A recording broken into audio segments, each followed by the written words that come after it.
Start your journey on the Grey Ogre Games Invitational for 2017.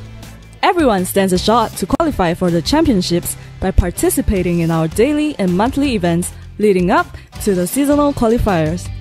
Earn points by playing the format of your choice, and you might find yourself vying for a piece of the $5,000 prize pool.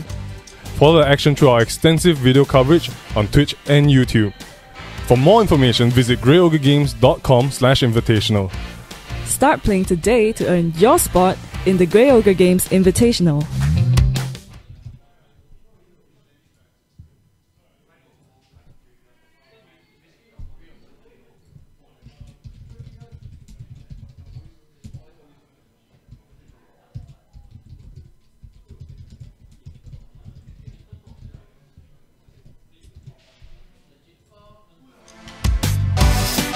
Start your journey on the Grey Ogre Games Invitational for 2017. Everyone stands a shot to qualify for the championships by participating in our daily and monthly events leading up to the seasonal qualifiers. Earn points by playing the format of your choice, and you might find yourself vying for a piece of the $5,000 prize pool. Follow the action through our extensive video coverage on Twitch and YouTube. For more information, visit greyogregames.com/invitational. Start playing today to earn your spot in the Grey Ogre Games Invitational.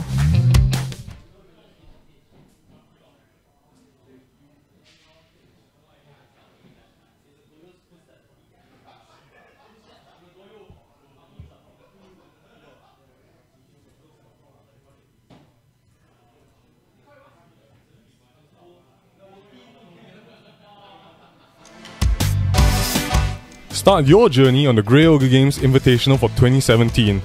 Everyone stands a shot to qualify for the championships by participating in our daily and monthly events leading up to the seasonal qualifiers. Earn points by playing the format of your choice, and you might find yourself vying for a piece of the $5,000 prize pool. Follow the action through our extensive video coverage on Twitch and YouTube. For more information, visit greyogregames.com/invitational. Start playing today to earn your spot in the Grey Ogre Games Invitational.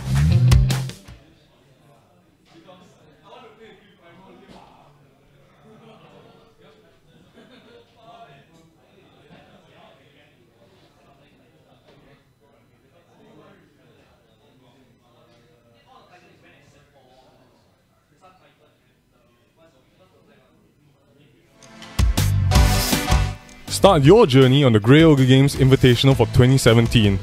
Everyone stands a shot to qualify for the championships by participating in our daily and monthly events leading up to the seasonal qualifiers. Earn points by playing the format of your choice, and you might find yourself vying for a piece of the $5,000 prize pool. Follow the action through our extensive video coverage on Twitch and YouTube. For more information, visit greyogregames.com/invitational. Start playing today to earn your spot in the Grey Ogre Games Invitational.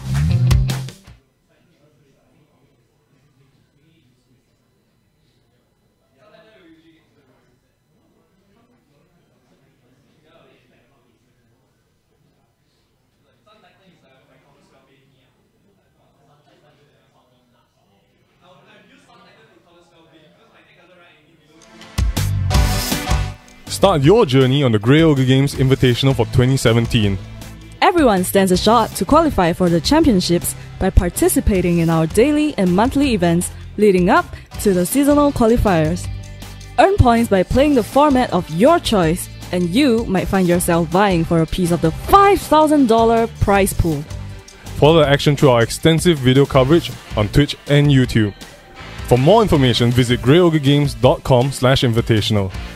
Start playing today to earn your spot in the Grey Ogre Games Invitational.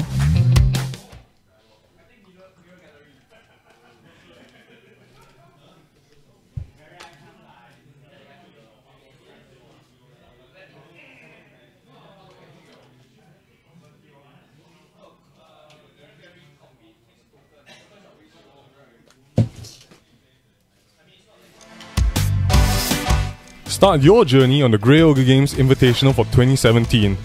Everyone stands a shot to qualify for the championships by participating in our daily and monthly events leading up to the seasonal qualifiers.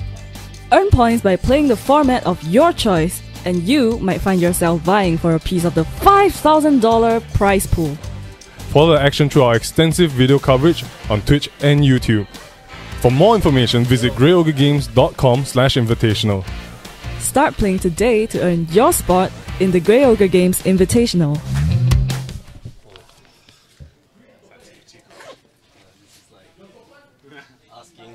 Asking for death. Okay. Alright. Yeah. Folks. Start your journey on the Grey Ogre Games Invitational for 2017. Everyone stands a shot to qualify for the championships by participating in our daily and monthly events leading up to the seasonal qualifiers. Earn points by playing the format of your choice, and you might find yourself vying for a piece of the $5,000 prize pool. Follow the action through our extensive video coverage on Twitch and YouTube. For more information, visit greyogregames.com/invitational. Start playing today to earn your spot in the Grey Ogre Games Invitational.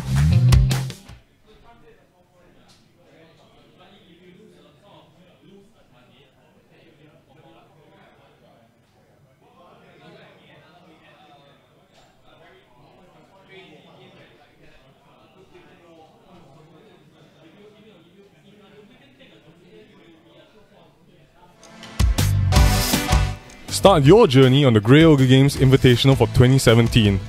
Everyone stands a shot to qualify for the championships by participating in our daily and monthly events leading up to the seasonal qualifiers. Earn points by playing the format of your choice, and you might find yourself vying for a piece of the $5,000 prize pool. Follow the action through our extensive video coverage on Twitch and YouTube. For more information, visit greyogregames.com/invitational. Start playing today to earn your spot in the Grey Ogre Games Invitational.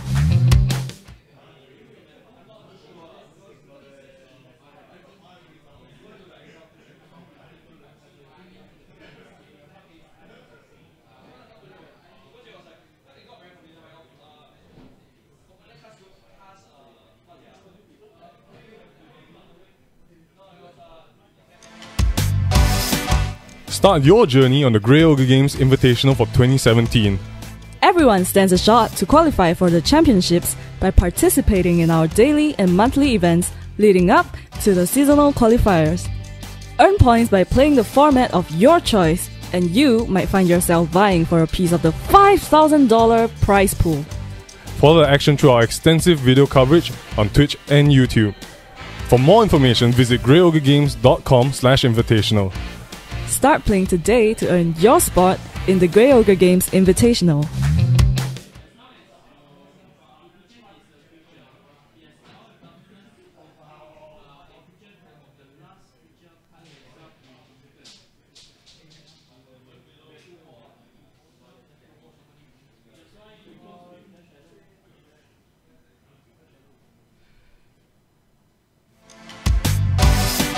Start your journey on the Grey Ogre Games Invitational for 2017. Everyone stands a shot to qualify for the championships by participating in our daily and monthly events leading up to the seasonal qualifiers. Earn points by playing the format of your choice, and you might find yourself vying for a piece of the $5,000 prize pool. Follow the action through our extensive video coverage on Twitch and YouTube. For more information, visit greyogregames.com/invitational. Start playing today to earn your spot in the Grey Ogre Games Invitational.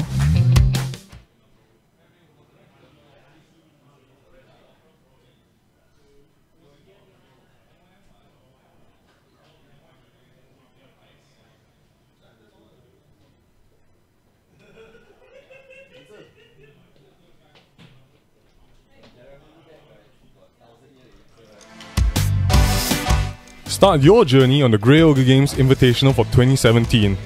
Everyone stands a shot to qualify for the championships by participating in our daily and monthly events leading up to the seasonal qualifiers. Earn points by playing the format of your choice, and you might find yourself vying for a piece of the $5,000 prize pool. Follow the action through our extensive video coverage on Twitch and YouTube. For more information, visit greyogregames.com/invitational. Start playing today to earn your spot in the Grey Ogre Games Invitational.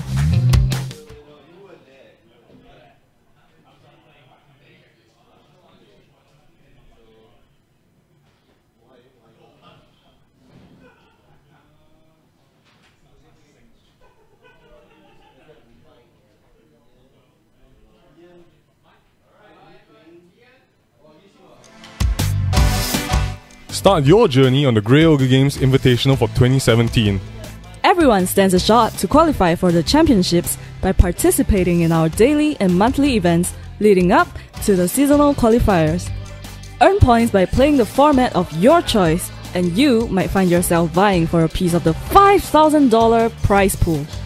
Follow the action through our extensive video coverage on Twitch and YouTube. For more information, visit greyogregames.com/invitational. Start playing today to earn your spot in the Grey Ogre Games Invitational.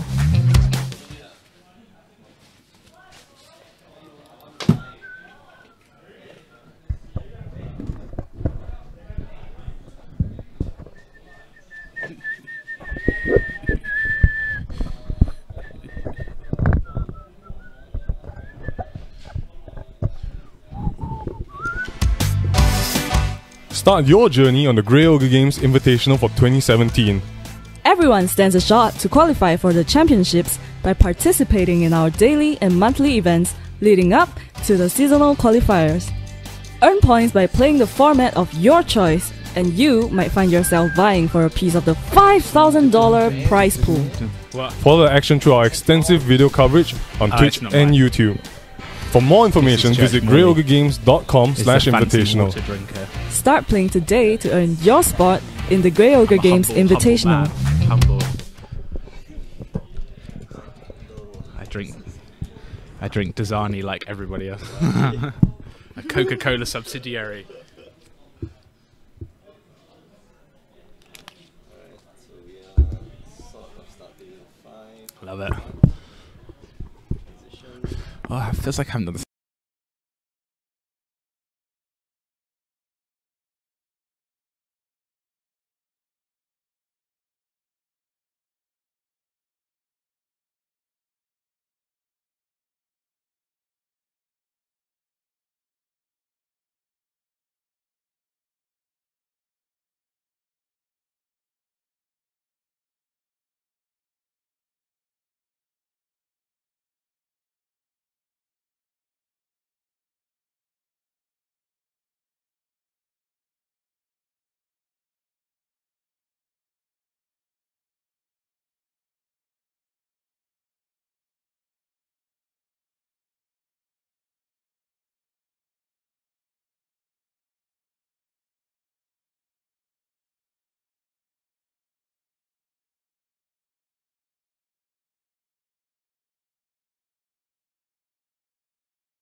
Let's see. We are recording. Hello, everyone, and welcome back to the More Than Modern tournament here at Grey Ogre Games. It's our weekly Modern tournament. My name is Mick. I'm one of your hosts, alongside the suit, Mr. James Church Morley. It's good to be back, Mick. Yes, it is good to be back. You have been sorely missed. Have I? Yeah. Missed. Missed. As in, there was no one sitting next to you more than Oh, the no, no, no, valuable... there was- oh, there was There was Jamie. Yeah, Jamie Snow. Jamie Snow Ang. And and the reason why her name is Snow is because she knows nothing about magic anyway. But yeah, that's a meme for the internet that's generation. that's mean, right? Yeah. But No, it's- we're watching a match here between Mike Lowe and Ian Tan. Ian, one of my favorite deck builders, alongside the likes of David Wu. Man, he was cool. That David built weird decks. He would build Possibility Storm into Squadron Hawk Oh, into Emrakul. So you play the first Squadron Hawk, get all the rest of the Squadron Hawks out of the deck. so there's no creatures left. So there's no creatures left except Emrakul. Oh, it's so fun. This It is hilarious. although I've seen Ian Ian's been here a couple of times, and when I've been here and I've seen him, he has got some. He's got some decks. He's got some. decks. He had. I'm glad he's not playing the Kruk Clan Ironworks deck. Oh, because I do not know any of the cards in it. It's so fun, man. X, for those of you who've never played X, man, you are missing out, like totally missing out. You know, X is really fun. X, you know, I don't know why people are so scared of X. It just takes too long. No, it doesn't. You get repetitive strain, injuries from like physically moving cards. You need like the thick wrist braces on. My hands. So I think I made an offhand comment to you that in all the time that I've been doing this, which I've never seen a Grixis Death Shadow deck, and I think I don't know if Mike Lowe is playing one, but it looks he's in Grixis colours. He's in Grixis colours. He's in Grixis colours, but the fact that he just suspended a Ancestral Vision. Oh, that makes me sad. Well, another day. Yeah, He's playing Grixis Control. And Ian on turn 2 played a Spreading Seas on a Watery Grave for maximum value, making the island swamp just an island. Just an island. Right? Cutting Mike off of crucial black mana until he went to find a Blood Crypt. Ambitious. I love it. It's okay. It looks like I gotta show the bookmarks bar, otherwise we will lose some information. I'll fix that next week. So yeah. Anyway, so it looks like Ian's playing some sort of blue-white control deck. Yeah, I have a feeling. Well, he's gotta have maybe black. You think he's got black? I don't know. Maybe he's got Esper. It looks like it's just blue-white from his hand. I think there's a Supreme Verdict. Yeah. All right. So Snapcaster Mage. Oh, and there's a Through the Breach in Mike's hand. Oh, so this is... Oh, wow. Okay, so this is basically Jan Breach. Or Grixis Breach. Sorry, yeah, Grixis Breach, not Jan. I love it. What am I thinking about? What would he bring in?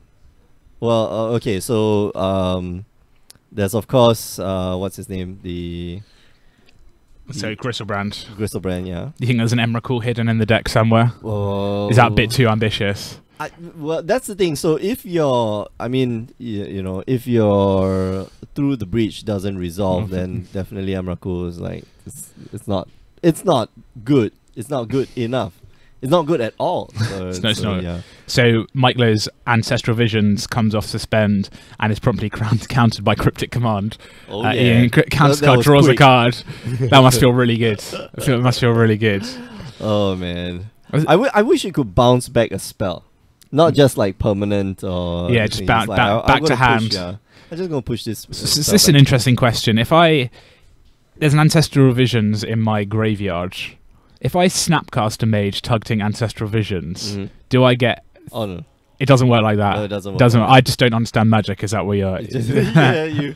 Sorry, sir, you are... Too polite to say, that's fine. Just checking. You're taking it a little bit too far. A little bit too far. And the reason why... Actually, that's been a point of confusion in a lot of games. And the reason why you can't do that is because you can't really cast the card. There's no casting cost for you to cast the card. So how is that different from cascading into an ancestral? Okay. So how that's different because when you cascade, you're casting a spell with a converted mana cost of X or less, and so the converted mana cost of this spell is X or less, and you're allowed to cast it with the special rule of cascade. Okay. Yeah. So same thing works with I challenged it for a very long time about what's that card in Fate Foretold. Can we bring up Fate Foretold? Yeah, this is the this is an Amonkhet, I believe, which is the 2 and a blue, and you put a counter on it, and then you can cast a spell with converted mana cost X or less equal to the number of counters on it. That's the one. Yeah. Not Fate Foretold. Not Sorry, Fate. What is that card? Oh, it's gonna Fate. No. Okay, anyone in the chat can educate us. What was it? It was Fate something. I don't know. Somebody help! Help! Was it as foretold? As foretold, yeah, as foretold, not so fate it's foretold. As foretold. Yeah, fate foretold is. Fate foretold is like an awesome card in the Theros There we block. go. Look at that, 2 hands. Right. That's it. That's the That's one. weird. That's the one we're talking about. So you can play Ancestral Recall, Off Ancestral of Fate Visions, Foretold, not yeah. Ancestral Recall, Ancestral Visions off of You Fate could Foretold. play Ancestral Visions with 1 counter on Fate Delicious, Foretold, yeah. delicious. So the difference is, well, I resisted this for a long time, but the difference is that you're casting a spell where you normally wouldn't be able to cast, Yeah. but you are casting the spell, because when it comes off the stack, you know, ancestral visions, when it comes off the stack, when you remove that last time counter, you're casting that spell. So the spell is castable. It's not that, you know, it's just going to occur because special special action or special ability. Yeah, suspend is just Suspend is cool. suspenders. Suspend with 0 mana. Why do the creatures have haste? yeah, Why do the creatures have haste? But No one knows. no, they're right there. They're right there, and they're like, okay, I'm ready. I'm ready to go. I'm going. I want to go. Oh, and then boom, they're out And then, yeah. out of the blocks. you know, it's just Interesting. there's a gun that fires Yeah. off, right? Like, beep, go.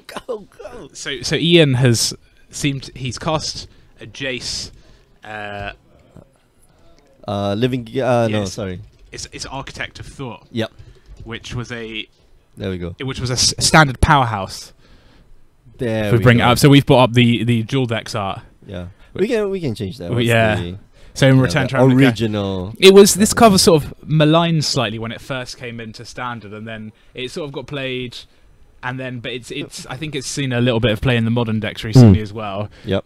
Well, the fact that you can fact or fiction twice off of this, or mini fact fake, where his -2 ability is reveal the top 3 cards of your library, and an opponent separates those cards into 2 piles, and you pick 1 pile, the other one goes to the bottom of the library in any order.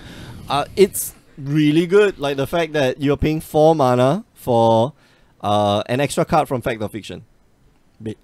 Basically. Yeah. Mike there trying to, you know, push Jace down. Just by lightning bolt it, he goes And then Snapcaster, yeah. Snapcaster lightning bolt. But I think Ian is in full control of this, and I wouldn't be surprised if he puts down another Jace if he does have one. So do you like +1ing this Jace and then putting another one down if he's got one? Or not? I actually like this. You like this better, more? So yeah, Gideon, original Gideon. yeah, Jura hits the battlefield. Big- +1 to Jace, and oh wow, that is a stacked hand, sir. So the original Gideon is Gideon Jura, yeah. yeah. So it's the +2 ability. So it starts at 6 loyalty, Yeah. which is a very high amount of loyalty for a Planeswalker, and then +2 creatures have to attack it. Yep. Now in this matchup, how many creatures does Mike have in his deck? He's got Snapcasters? Snapcasters. I imagine that he's got the Emrakul, or he's got like Gristlebrand, or something that you bring in with Through the Bridge. Yeah, we see Emrakul in his hand right now. So he's definitely got the Emrakul. What else would he have in hand? You know, what else would we have in deck? Maybe the zombie fish. Ogre, Mag Angler. Angler, yeah.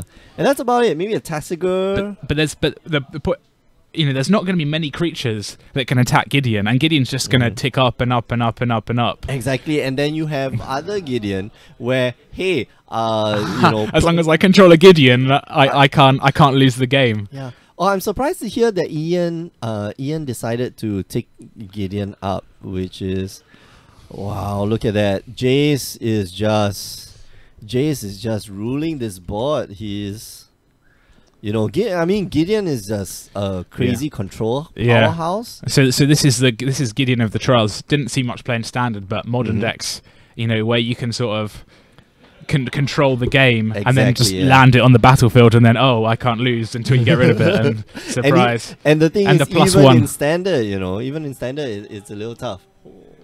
And I like this Gideon, the +1, you know, prevent all damage, target permanent with deal. Oh yeah. In modern, where you you tend to have like a big creature or one or two big creatures. You have tokens, or you have like a 2/2. Yeah, or you have, I've got my Tarmogoyf for my, Dark Confidant, but I'm not necessarily. Very few decks go wide. Yep. They tend to go tall, or they tend to just kill everything and then kill you with 3 hits from their Tarmogoyf. That's right. So if you can lock down a single creature with your Gideon, that's just going to be incredible. Exactly. Yeah, I'm curious. We haven't seen a lot of young Pyromancer decks recently. Like it has fallen out of favor for sure. Any particular reason you think the meta's just gone away from it? I don't know. I still think it's very powerful now, or I thought it was very powerful during the Jun slash Grixis slash whatever Death Shadow period, because you go wide, you go extremely wide. And all I have to do is just block your Grixis Death Shadow, your Death Shadow, just with one of my guys, and at the same time I'm just like bolting you in the face, and I'll get a block. I'll bolt you in the face, and I think Treasure Cruise and Dig Through Time going away with that was a real. It still survived past that. It still survived beyond that, especially when you have Monastery Mentor maybe not so relevant anymore. But I still feel what's his name? What were you talking about? Pyromancer. Yeah, Pyromancer. Still has legs. Supposedly has quite a bit of legs. Yeah. More legs. Just feels like you need a critical density of spells. Yeah. I feel that just straight up blue red has that, or you can play Grixis and you still have that, because now you have even more powerful spells. You have more powerful removal like Fatal Push. Yeah. So to round it off, you've got Fatal Push, you got Serum Visions, you got Lightning Bolt, Thought Scour. I assume you're playing that sort of deck. Exactly. So. And then you round off all of that with a Tasigur. Yeah. So I'm surprised that we haven't seen a lot of that yet. So Ian, I think attacking with his. Is he attacking with his Gideon? Oh, okay. I believe so. All right. So at some point Ian's sort of in firm control, but he needs to win this game as well. Yeah. So you think, and I assume that comes through attacking with my Gideon a couple of times. I just play all of these control cards. I mean, Ian's still got 5 cards in hand. Yeah. He's just been taking his time, slowly developing his board, and then just really grinding out Mike. I think he has 2 through the breaches in his hand. Yeah, and Mike here just stuck on lands for the longest time, but he's been able to eke out. Wow. Let's see, and here we go. Fetid Waste, right? Is it? Is this Field of Ruin? Field of Ruin. So the Ixalan card. So yeah, tap 2 and a tap, destroy target. And this now it has become both players go get basics. Yeah. And it's just so hard, so that we can see that Mike has 2 spreading seas on his black sources. So he's just mono blue. So he's mono blue with that. I think is that a beta island as well? If it is, I enjoy that. Looks like it. What happened? What? Oh, this is what they're playing? People are playing. Whoa. When did... Wow. How did this happen? So we've just been given a piece of paper which sets out everybody's deck, what they're playing. This is exciting. Ogre Games stepping up. Yeah. We'll be having deck lists next, you know. Oh, yeah. Oh, do you know what in Japan, what they do when you win a tournament? Like, you can't collect your prize unless you write out your deck list. You have to submit your deck list. Is that everywhere? Is that everywhere? Is that just in? Is that Haruya? Haruya. Okay. Because they stream their content. They stream their tournaments, but nobody's commentating. So again, we fall on to when you tune into the stream, you ask the first thing you ask yourself: have I gone deaf? Yeah. Have I? Am I okay? The other thing is that the other thing is that they post up all their stuff on MTG Top 8. I do that. So that's it. So winners of tournaments, they'll be their decks will be featured on MTG Top 8, and that's why they're always asking for your deck list. If you don't give me your deck list, you don't go home with a prize. Oh really? Yeah. I mean, you do. I was there a couple of weeks ago at Haruya actually, and I was there at like 1 o'clock on a Friday, and there was 2 tournaments running simultaneously. Wow. Like 2 fairly large tournaments. Did you play? No, I didn't play. I was Oh, with my wife. She would not have been happy if I was. Sorry, love. I'm just gonna give me 4 hours. Yeah. Just go shopping. We're in like quite a random part of Tokyo. It's by one of the. It's like University Town. Oh yeah, It's by Waseda. Waseda, yeah. Yeah, it's just like full of drunk students and businessmen. I'm like, you could go and have a walk around, and I'll play some magicking, and I'll meet you back here in a couple. Nothing to do besides magic here. I've got plenty of photos of her sitting bored in card shops as I pour through boxes of cards. Oh, gosh. It's what we do together. This is like there was that guy on YouTube who was going around filming himself playing pranks in the shopping center while his wife goes shopping. Oh, really? Yeah, he would dress up mannequins, or he would dress up himself as the mannequin and like pose with the mannequin. So yeah, you can do it. I so need your to do wife, that. your wife, you and your wife do the exact opposite. So when you go like card shopping, Yeah. and she's like, She'll just dress up as a magic card as a or magic something. card, Yeah.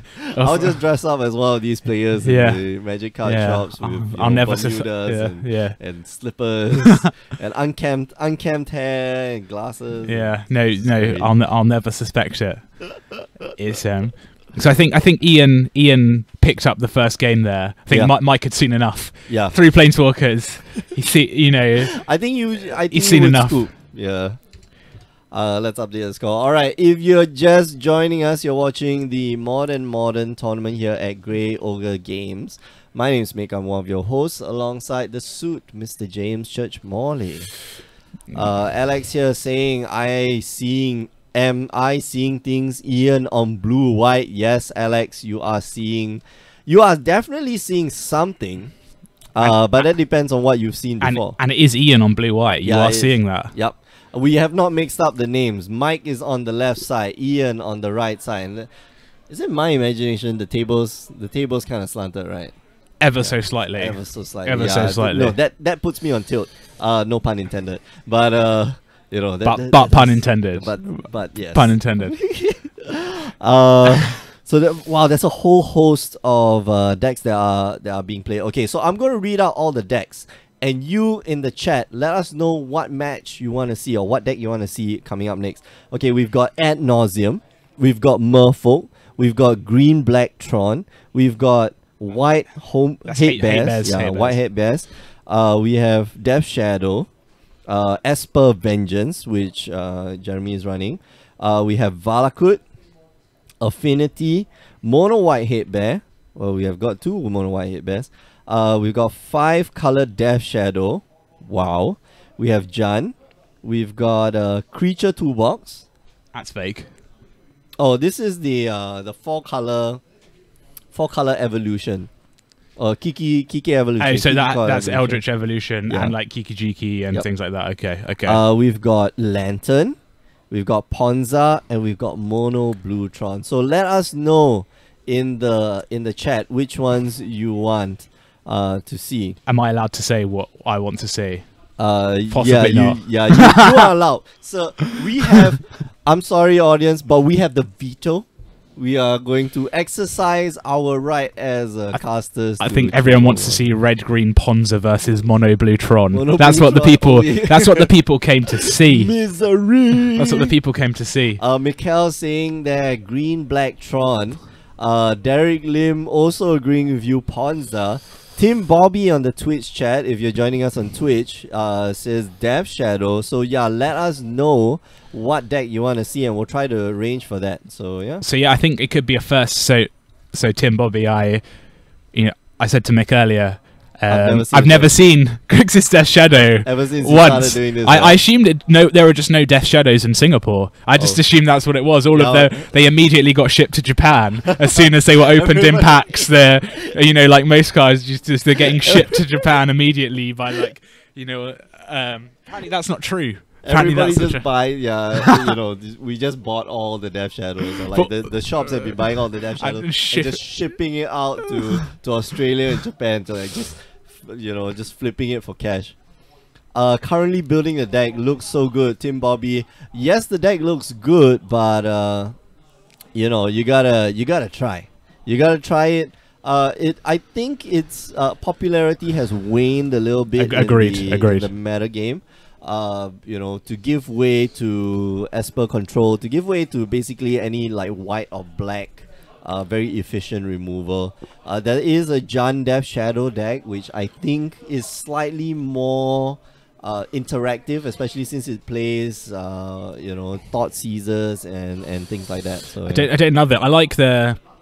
I see someone running the 5-color Death Shadow. That's basically committing to. I'm just going all in. All in on the madness. Yeah. It's like it'd be like, you know, fetch, get a Shockland untapped, play Thoughtseize, starting at 15, then like, you know, cycle a Street Wraith 13, right next turn, you know, Death Shadow's going to town. 5-color Death Shadow just signifies to me, hey, I like this team of Battle Rage. Hey, I like what's the 1 mana counter target. Oh yeah, Stubborn Denial. Stubborn Denial. I like my Death Shadows. I like my Tarmogoyfs. What's in white? Oh, I like Path to Exile. Yeah, I love everything. Yeah. I just can't give it up. Come on, stay man. greedy. Just let me have it. They have the then they play Godless Shrine in the sideboard. In the That's how committed they are to the, you Going know, deep. you gotta go super deep. You know? Oh my god, okay. Wait, Ian just played something. What is this? Oh, okay. So this is the Geist of Saint Trav. This is from Dual Decks, Blessed yeah, versus Cursed. Yeah. That dual deck I had a lot of fun playing with. But I have to say the black the Curse deck the Curse better? deck is better. It's got like so much flying. Wow, look at that.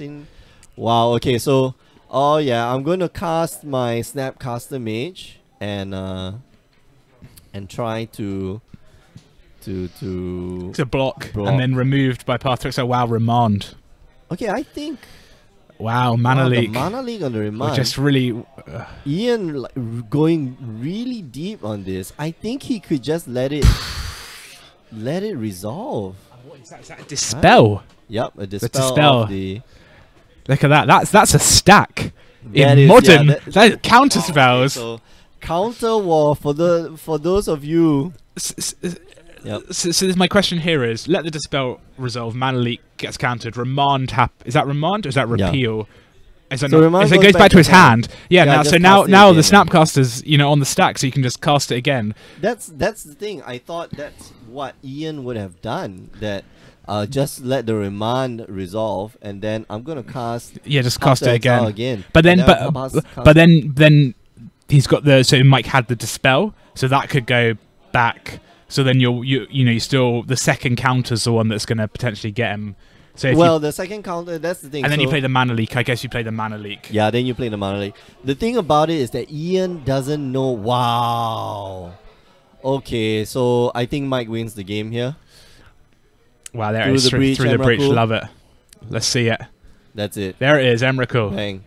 Yep. Yeah. And Ian's had enough. He's had enough. So that's the thing about this game is that Ian didn't know about the through the breach. He didn't know about the Emrakul.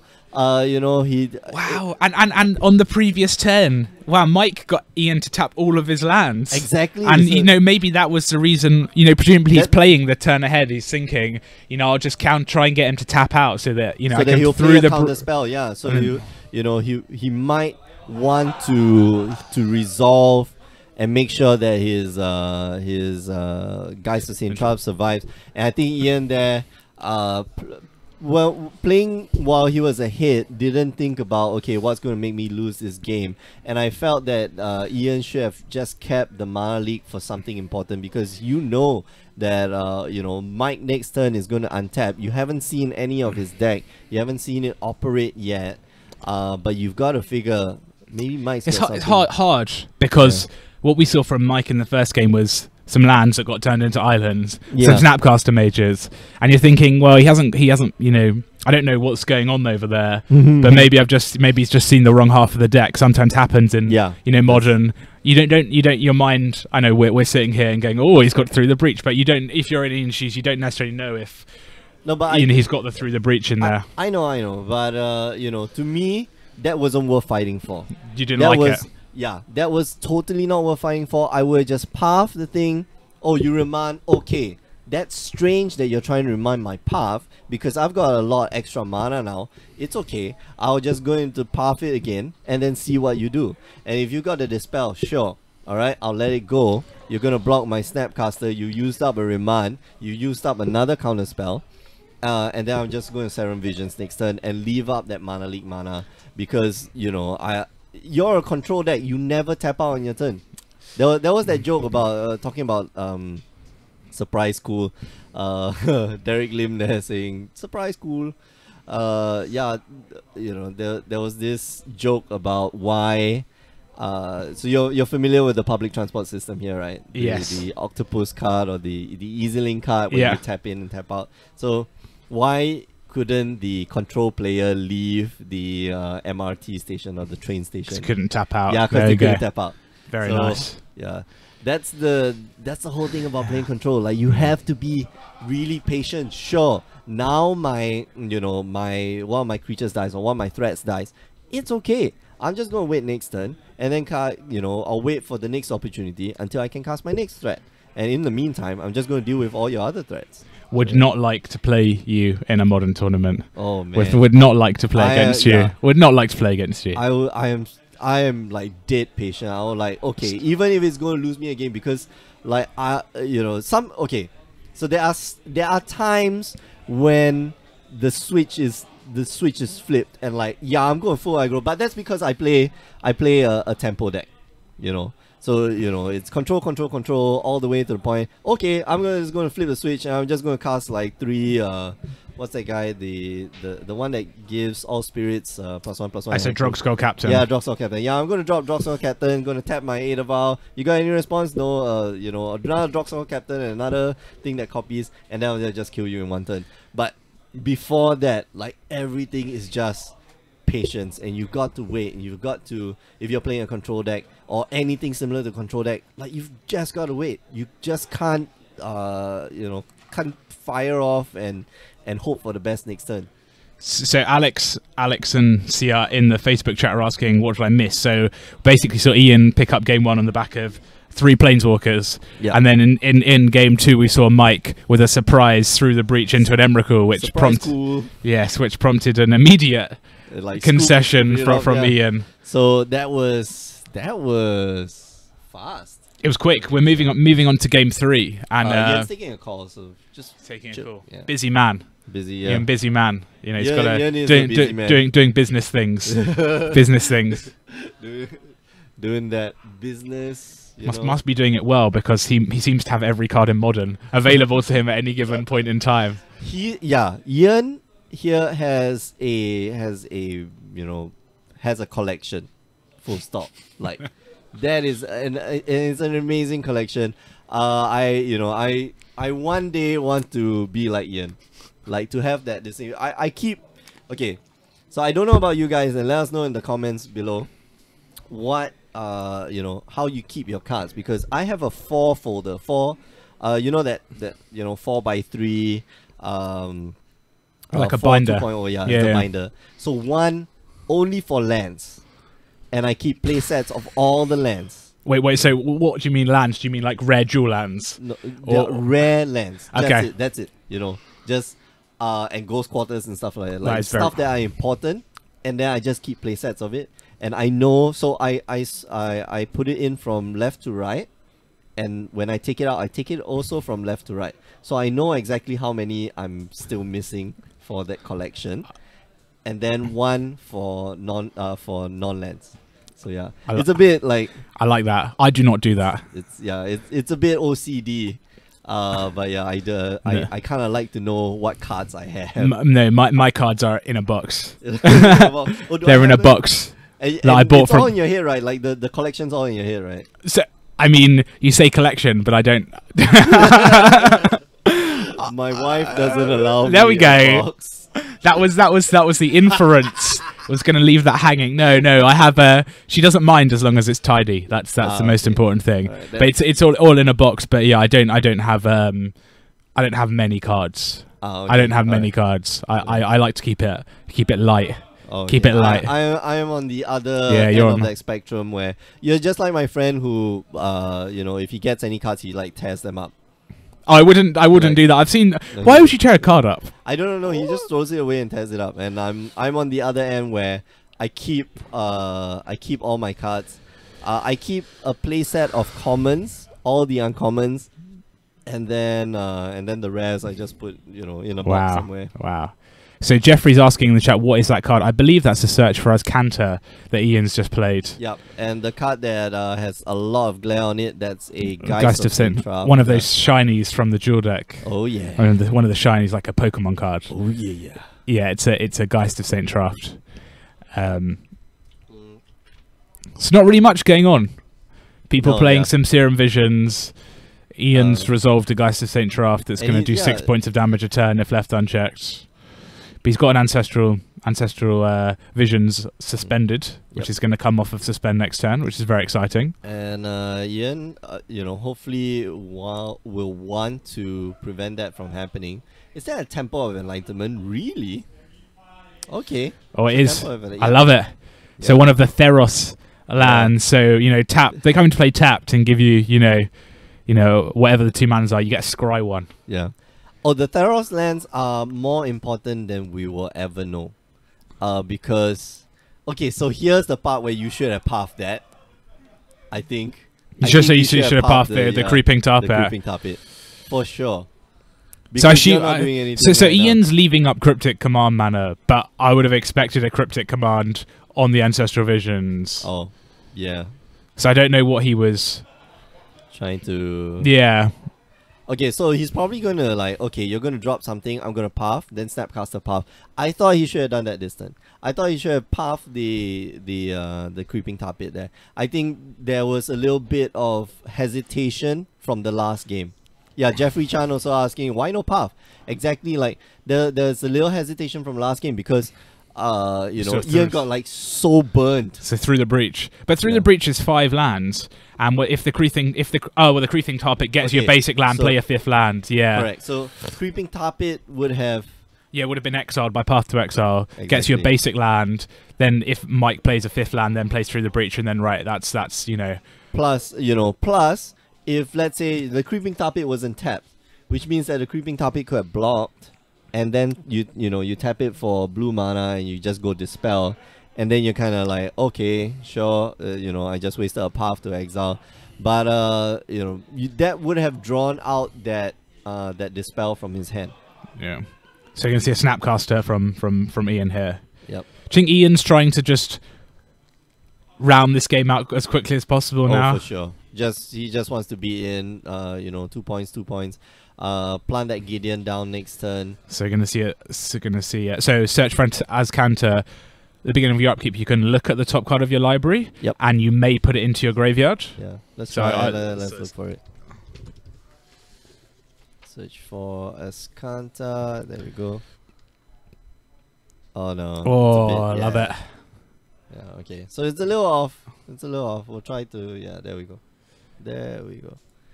Okay, so at the beginning of your upkeep, look at the top card of your library. You may put it into your graveyard. Then if you've got 7 or more cards, you may transform Search for Azcanta. And the reason why you want to transform it is because on the back side's awesome. Add blue mana to your mana pool. So it's a legendary land, so you can only have 1 of them. Add blue mana to your mana pool, then look at the top 4, you can pay 3 mana. Look at the top 4 cards of your library, then you reveal a non-creature, non-land card from them and put it in your hand. So basically, it's gas. It's good. Just gives you gas after gas after gas. Yeah. Mike again stuck on the lands. Yeah. And then just Tim Bobby, thanks for checking in the chat. Hope you have a good day as well. Whatever you're up to, and hopefully see you again this time next week for some more Modern. Yep. Yeah. Remember, you can join us every week. Twitch.tv/GreyOgreGames for Modern, and yeah. There's a lot that you can do. Well, we're also on Facebook too. Now we're on Facebook. So Jeffrey's making a good point in the Facebook chat about, if Ian played the Gideon, he would have had 6. So yeah, if Ian cast the Gideon of the trial, he would have 6 other permanents to sack and the Emrakul and then kill on the backswing with Geist. Yeah, that's true. So that's assuming that he paths a creeping tar pit and then cast the Gideon after that. Yeah, just let it go. And as it stands, Mike didn't have the 5th Yeah. So there we're going to see Mike going for Through the Breach, And Cryptic Command for Ian. So counter target spell, draw card mode. Yep. The best two modes on Cryptic Command? No. What's your favorite Cryptic Command mode? Counter target spell, bounce something. Yeah, okay. Yeah. I like the bounce because end step I'm gonna, your end step I'm gonna counter target spell, I'm gonna bounce your guy, push you back an extra turn, and then I'll develop my board and then keep up counter spells for your next thing. You don't like the tap mode? The tap mode is strong. The tap mode is powerful, but it's very situational. But do you like anything that has counter target spell plus Oh, yeah. something? That's just Oh, yeah. that's a given, is it? Yeah. It's very, I mean, we talked about this we just talked about this because you don't what do you call it?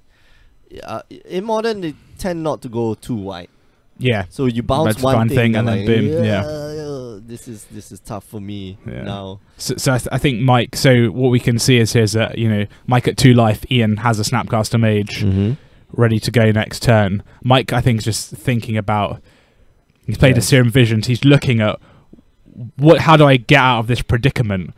So Mike's got his own Snapcaster in hand to block. So he's going to play Snapcaster, a main phase Snapcaster. Wow. Okay. Don't know how you feel about that. I think that's fine. I think while Ian is kind of tapped out, you gotta go for it.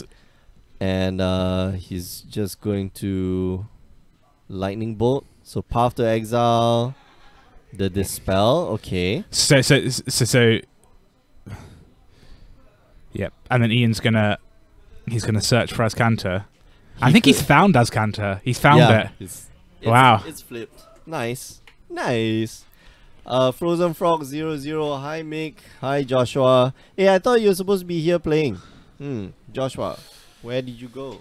You upset us. And shout out to Bryce, who's just joined the Facebook Path chat as well. meets with a Dispel, and I think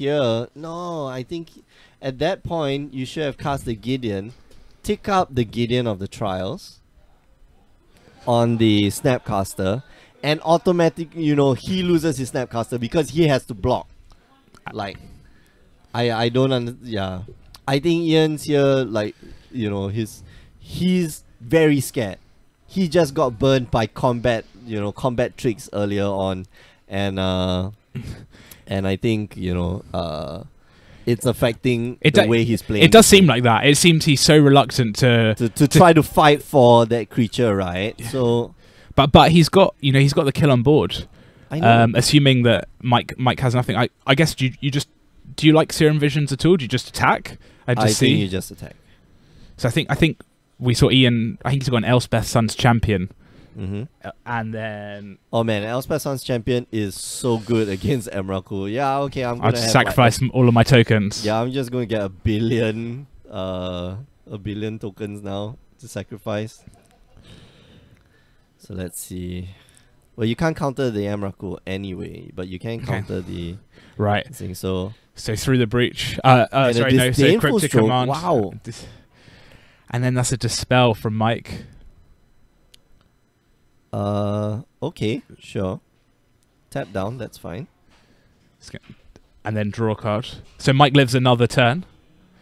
And here, that's where you play the Gideon. I don't understand. But do you think he's just, resolutely leaving up those lands so that he can play a counterspell in case of the Through the Breach?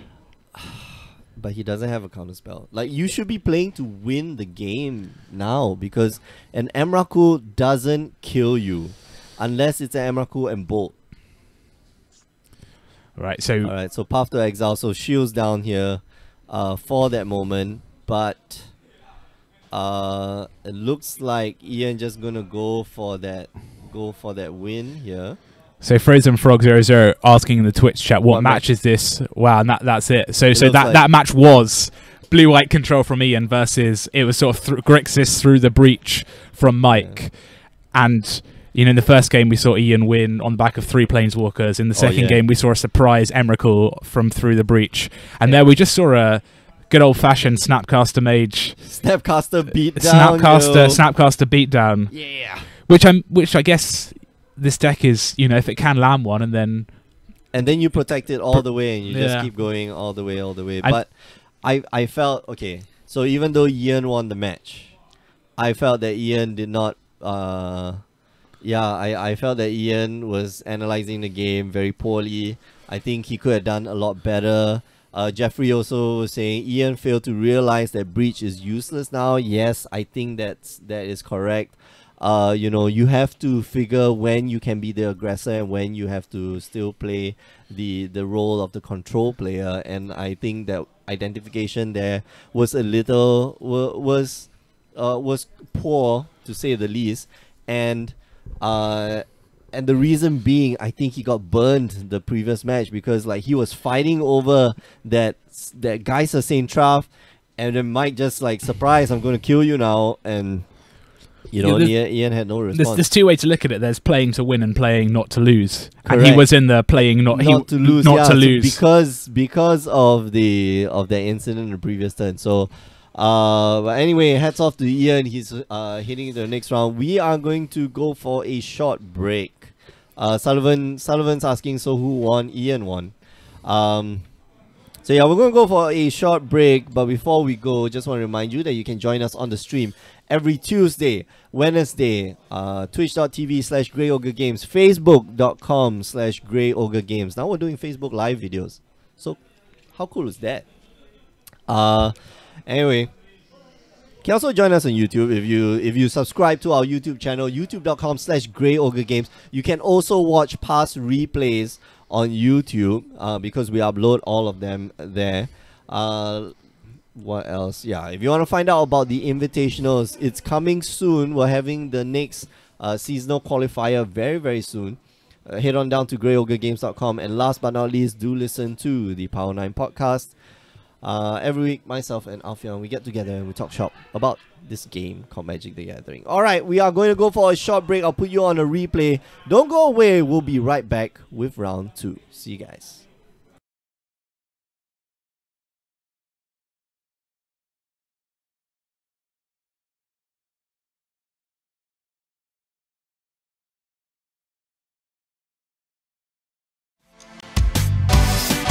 Start your journey on the Grey Ogre Games Invitational for 2017.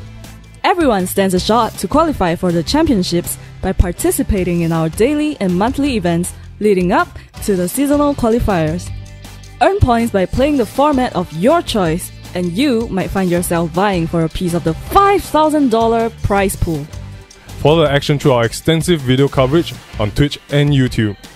For more information, visit greyogregames.com/invitational. Start playing today to earn your spot in the Grey Ogre Games Invitational.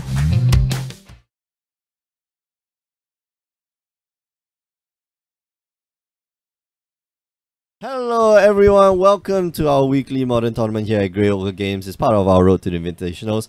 My name is Mick, I'm one of your hosts alongside Jamie Snow. Hi, this is Mike Walk. Yes, it works. Greetings. Greetings, Earthlings. Take me to your leader. Yeah, we're watching a match here between Felix and Aloysius Go. Yeah, you want to move your mic sure. over? I think, Jamie, you've done this before, right? Like once. Like once. Once only. But yeah, it's fun. It's fun to have people on the stream. Yeah, we're here watching Modern, something that you're not. I'm not familiar with Magic at all, You're not so familiar with Magic, full stop. yeah. And Modern least of all. Yeah. Well, probably Legacy and Vintage least of all. But you would know Black Lotus, right? I would. It's Yeah, a yeah, meme. you know. It's a meme now. Even non-Magic players know Black Lotus, right? Really? They do? Yeah, I guess. Why, how would they know Black Lotus? Like, What's the meme? What's the the meme is that it's such an expensive card, I guess. Oh, okay. The meme is that you would pay, I don't know how much it is now, but a few hundred, I'm guessing. $1 bajillion. Yeah, I for guess. like a piece of cardboard. So I guess that's the Yay. meme. Yeah. Yeah. I guess so. Anyway, we're watching. Yeah, I think Felix should be running. Of all things, should be running. What you call it? Scape Shift. You bring up Scape Shift here. Alright. And Aloysius here seems to be running Abzan stuff. Abzan good stuff, maybe. Is this the correct skip shift? Yes, this is the right Scape Shift. So let's dive into some of the cards that Felix is playing right now. We saw him play a Lightning Bolt, a Sakura Triorder. So he wants to ramp his way into a Scape Shift. Basically have 7 or 8 lands. 8 lands would seal the deal. 21 points of damage. But yeah, he wants to run into Scape Shift and maybe bring up Valakut.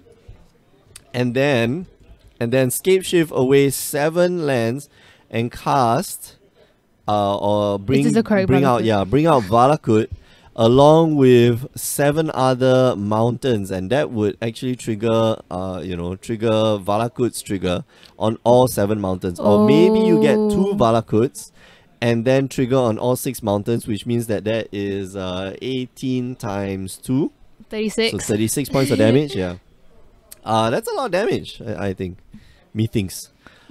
Yeah. What is this? What is this card Aloysius play? I think this should be a Tarmogoyf. Yeah. But it's altered art. So Tarmogoyf. Yeah. Yes. You are getting the hang of it. Tarmogoyf. Oh, that's some scary art, man. Yeah. It's like got no eyes at all. It's got like more. It's like teeth everywhere. Teeth on teeth, and no eyes. No eyes is the freaky part. Like that's the one. That's like, whoa, man, you need to chill. Whoa, it's only two mana. Oh yeah. Oh okay, my so gosh. I forget you don't play. You don't. I don't play Magic. Yeah, you don't play Magic. Yeah.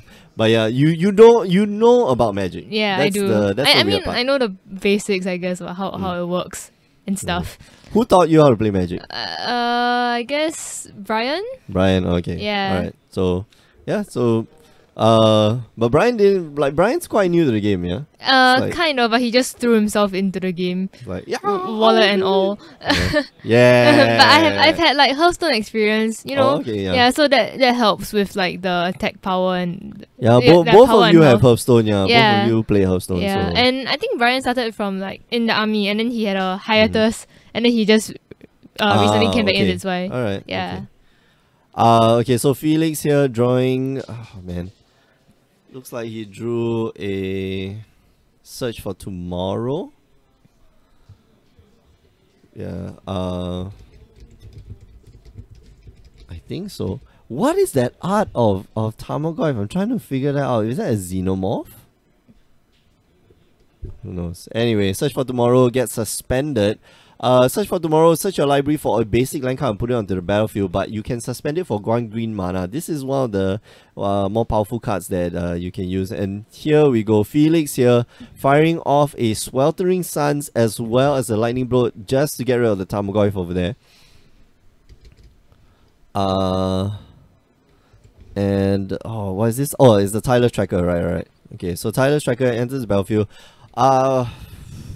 I don't like Tyler's Tracker. I honestly don't like Tyler's Tracker, but whatever, it's okay.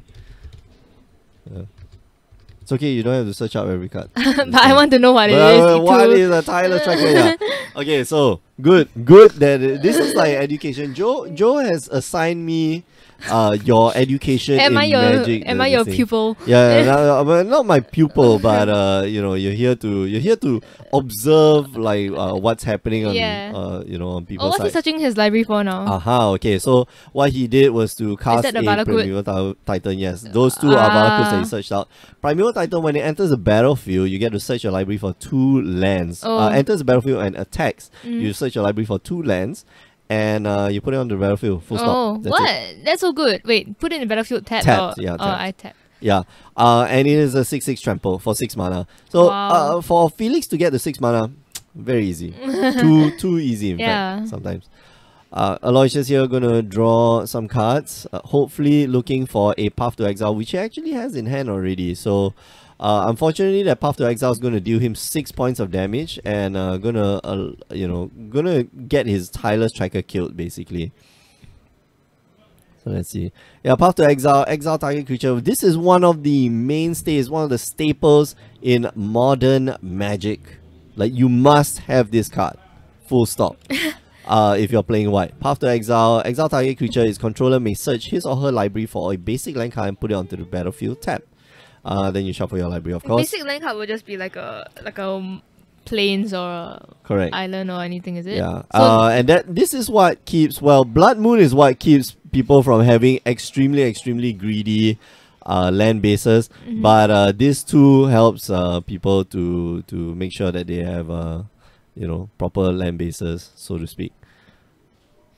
There we go. Okay, so Search for Tomorrow here, gonna kill that Tireless Tracker and deal Aloysius another 3 points of damage. But what Felix doesn't know, well, Felix probably knows that Aloysius has a Path to Exile, but this Path to Exile is gonna deal Aloysius 3 points of damage. Go look for a mountain, bang bang. 6 points of damage to the face. Maybe you want to get rid of the spirits. The fact that he's thinking right now means that I don't really have it. Okay, so he does get rid of the 2 spirits. Confident that he will draw more ramp and more, just more stuff to look at.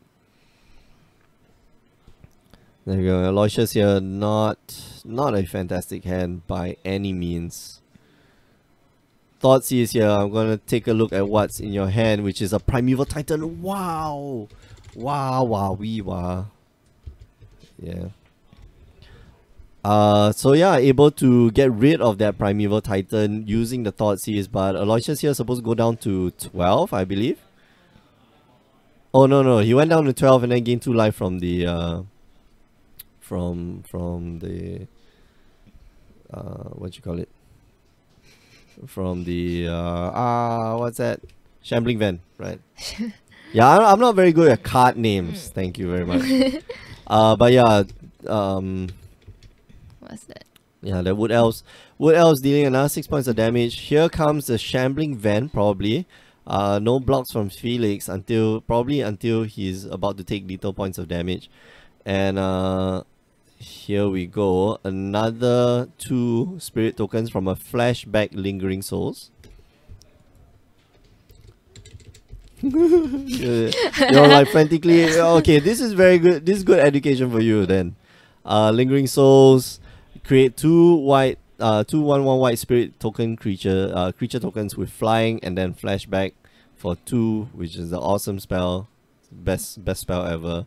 But here Felix has Engineer Explosives, which means that he'll be able to get rid of all the spirit tokens. Unfortunately, he won't be able to get rid of the Shambling Vet.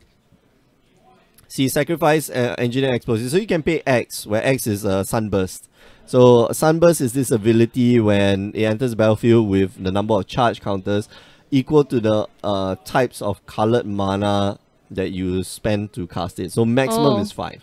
Oh, I see. Max is 5, yeah? Mm. Colored mana only. Felix here scrambling to try to find lands or try to find a spell to cast. If he finds another, oh man, escape shift.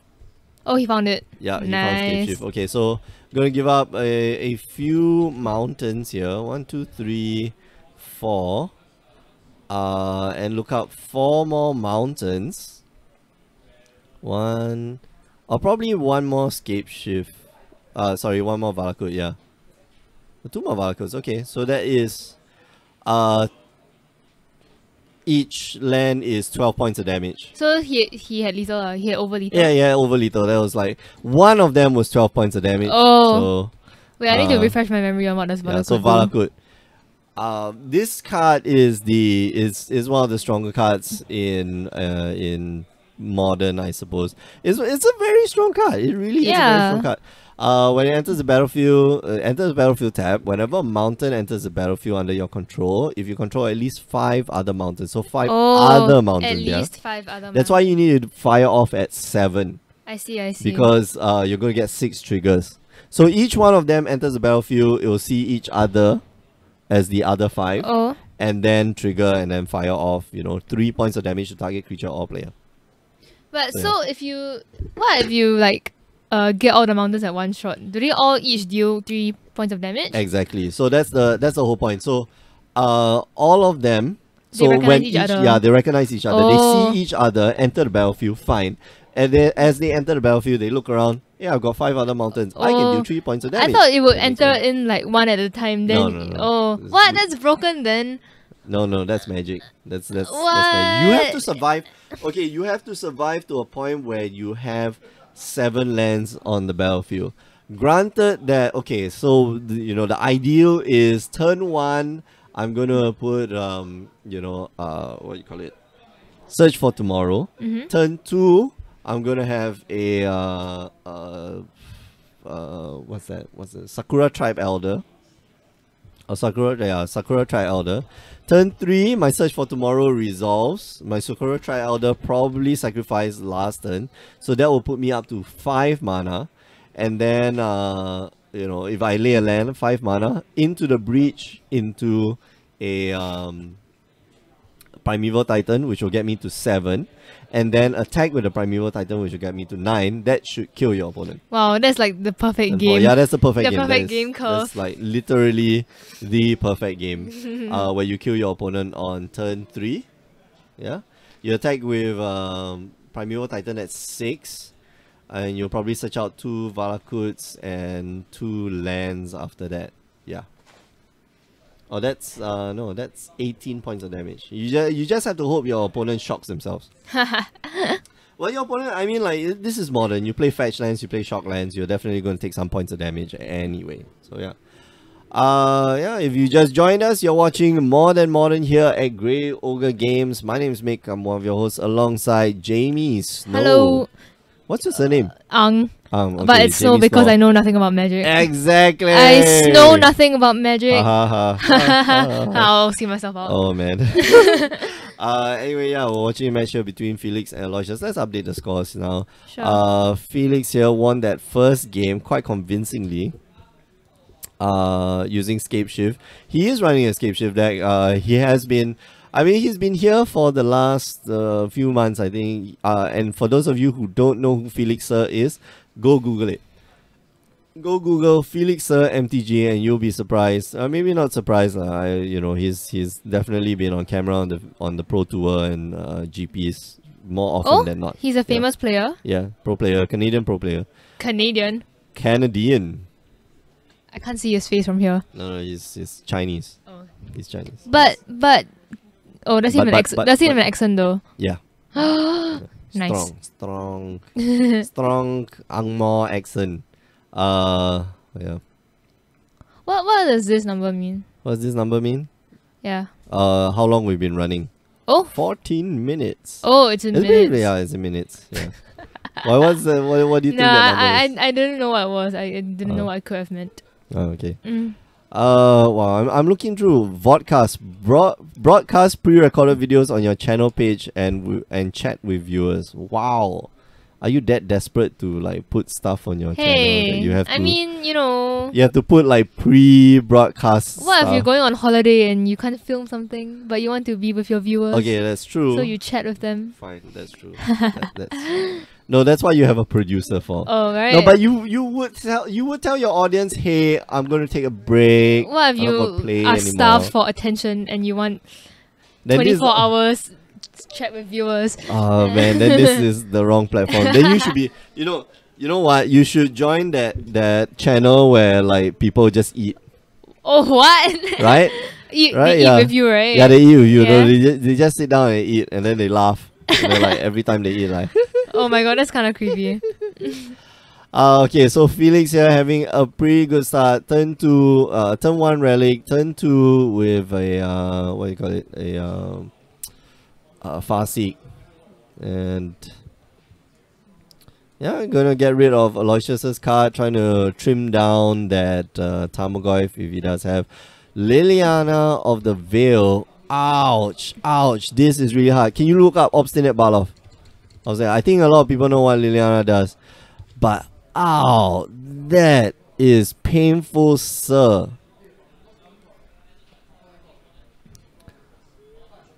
Alright, so Obstinate Baloth, when it enters the battlefield, you gain 4 life. So here's the cool thing. If a spell or ability an opponent controls causes you to discard Obstinate Baloth, you put it on the battlefield instead of your graveyard. Oh. So it never enters the graveyard, you just discard it onto the battlefield. Oh yeah. And Aloysius here Wow, he's just paying for. Does the gaining 4 life trigger when it's Yes, it discarded? enters the battlefield. Yeah, Oh. so it enters the battlefield anyway. Okay, then why is he still on 20 health instead of like 24? Oh yeah, he should be on 24, eh? Should be on 24. Maybe he missed Okay, it. so no, I think he took 2 damage per. From the- No, I don't think so. Yeah, he should be on 24. Oh well. Okay, so there's a miss trigger. Too bad. Ha ha ha. So yeah, these things you don't like. These things you don't mess with because those are like miss triggers and so forth. So if he wanted to add the 4 life now, his opponent probably wouldn't allow it because Yes. he missed the Okay, trigger. so when we talk about like competitive play, then no, your Mm. opponent probably wouldn't allow it. Mm. Okay, so discard something, gonna hit you. Yeah, take 4. Prime time. Oh, his opponent added him the 4 life for him. Oh, okay. He's so nice. So nice, Aloysius. Aww, Aloysius. Oh, yeah. Aloysius is awesome. Okay, anyway, so double Valakut here, setting up for the kill Again. next turn. Yeah. Is there any And, way for Aloysius to remove the Valakuts?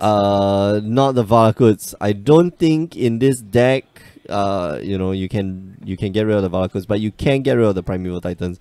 But that's still, the Valakuts are still on the battlefield, and that's what hurts the most. And right now there are 5 other lands. What I thought Felix should have done was to get the Valakut and then another mountain to get rid of the Tyler's Tracker. But you see, that's why I don't like Tyler's Tracker, because Tyler's Tracker is really slow. Like the card advantage you get, fine. Every land is quote unquote a new card, a drawn card. But you have to spend resources to draw that card. And it can get a little tough. Here we go. Fulminator Mage. Okay, so this is one way that he gets rid of the Valakuts. And if he wants to do anything, he should get rid of the Valakuts like right now.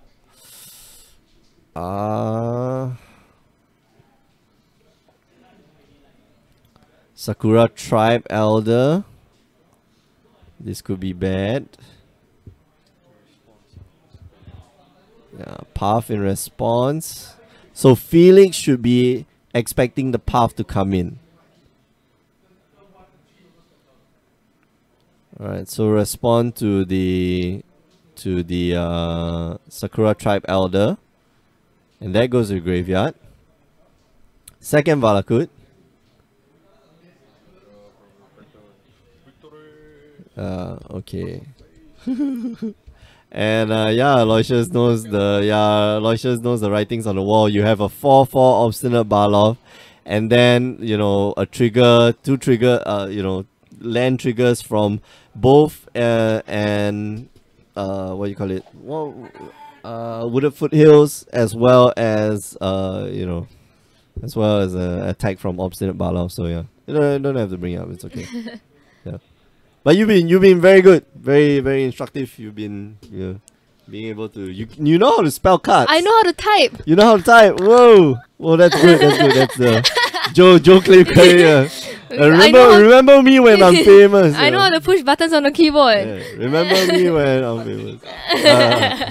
All right. That was pretty fast. 20 minutes. But we are going to go for a break. Should we update the score? Yeah, no, the game's over. But they're gonna play another game. Maybe let's cast it. Let's just cast it 2-0.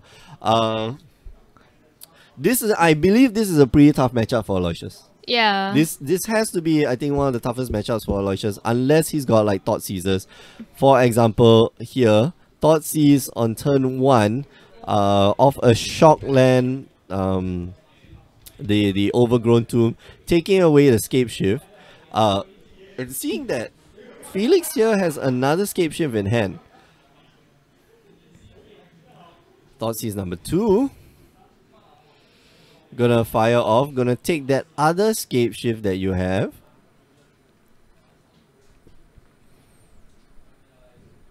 Felix's hand is really slow. Really, really slow, because Aloysius here, all he needs is that 3rd land.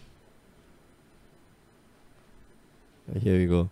Alright, so it takes away the Primeval Titan instead of the Scape Shift. But Aloysius here needs a 3rd land, and then he can fire off that Liliana that he's been holding. Oh, he doesn't have a Liliana. My bad. But he's got a Saurian. Okay, so Tyler's tracker here. Gonna net him some clues in the future. Nothing much that Felix can do right now except just lay lands and try to go off with the escape shift. And before that, Aloysius needs to be, Aloysius really needs to be aware of that possibility. Goes in for the swing, block, sack. I'm gonna look for a land, which will be a mountain, of course. And I think at this point, yeah, Aloysius might fire off. Wow, okay, the collective brutality, not discarding any cards. Okay, I like this play. I like this play from Aloysius because, Felix, all he has to do is just lay lands. Lay a bunch of lands and then, fire off the Valakut. So second Valakut here going to hit the battlefield. And Relic of Progenitors might just discard the entire thing. No, okay, so he targets himself and gets rid of the Primeval Titan. So let's bring up collective brutality. So collective brutality, escalate, discard a card, and you get more and more stuff. Do you know Relic of Progenitors? No, Primeval Titan. Yeah, Primeval Titan, so good that it got banned in EDH. Because you can search up any land. Any lands you want. It's banned? Oh, yeah, it's banned. I remember there was another card that could allow you to search for any land also. Yeah, it's, what's that? That primordial something. Something primordial. Sylvan Primordial, that's the one. Yeah. It allow you to look for basic lands, but it was a very few bad card because you would destroy other people's lands, and then you get the the number of lands that you destroyed. Fundamental Mage here, taking out the Valakut. Much needed. Here we go. Isn't this creature kind of OP? You can search for like non-basic land. Yeah. And it's quite good for its stats, right? Yep. 6 mana, 6/6. Yep. That you are correct, sir. It's a good card. It's a really good card. But looks like Felix here getting beaten down by the Tyler's tracker here, and he decides to draw a card off the Relic of Progenitors. Hopefully there'll be something useful here. Draws his second card. Who knows, might be another Primeval Titan. Alright, and Obstinate Baloth is good. Gains him 4 life points and will be able to trade off with one of these Tyler's trackers if they should attack. But Aloysius here probably gonna slam down that. Oh, doesn't. Right, he doesn't do it. Okay. So Aloysius here can sacrifice a lot of clues here. If Felix doesn't block, he probably dies. There's like 1, 2, 3, 4, 5, 6. 6 additional points of damage from a 4 and a 3. So it's 13. He'll be left with 1 life. That'll be very precarious. Siege Rhino here. Gonna put Felix down to 7. All Felix needs now is a escape shift, but doesn't seem to find it, and he just scoops it up because he can't do much. Like if only this was the second round, or I don't know. Yeah, it's okay. All right, we are gonna call it.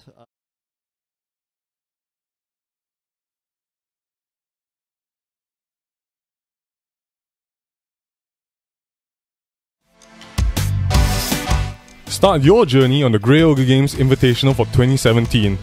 Everyone stands a shot to qualify for the championships by participating in our daily and monthly events leading up to the seasonal qualifiers. Earn points by playing the format of your choice, and you might find yourself vying for a piece of the $5,000 prize pool. Follow the action through our extensive video coverage on Twitch and YouTube. For more information, visit greyogregames.com/invitational. Start playing today to earn your spot in the Grey Ogre Games Invitational.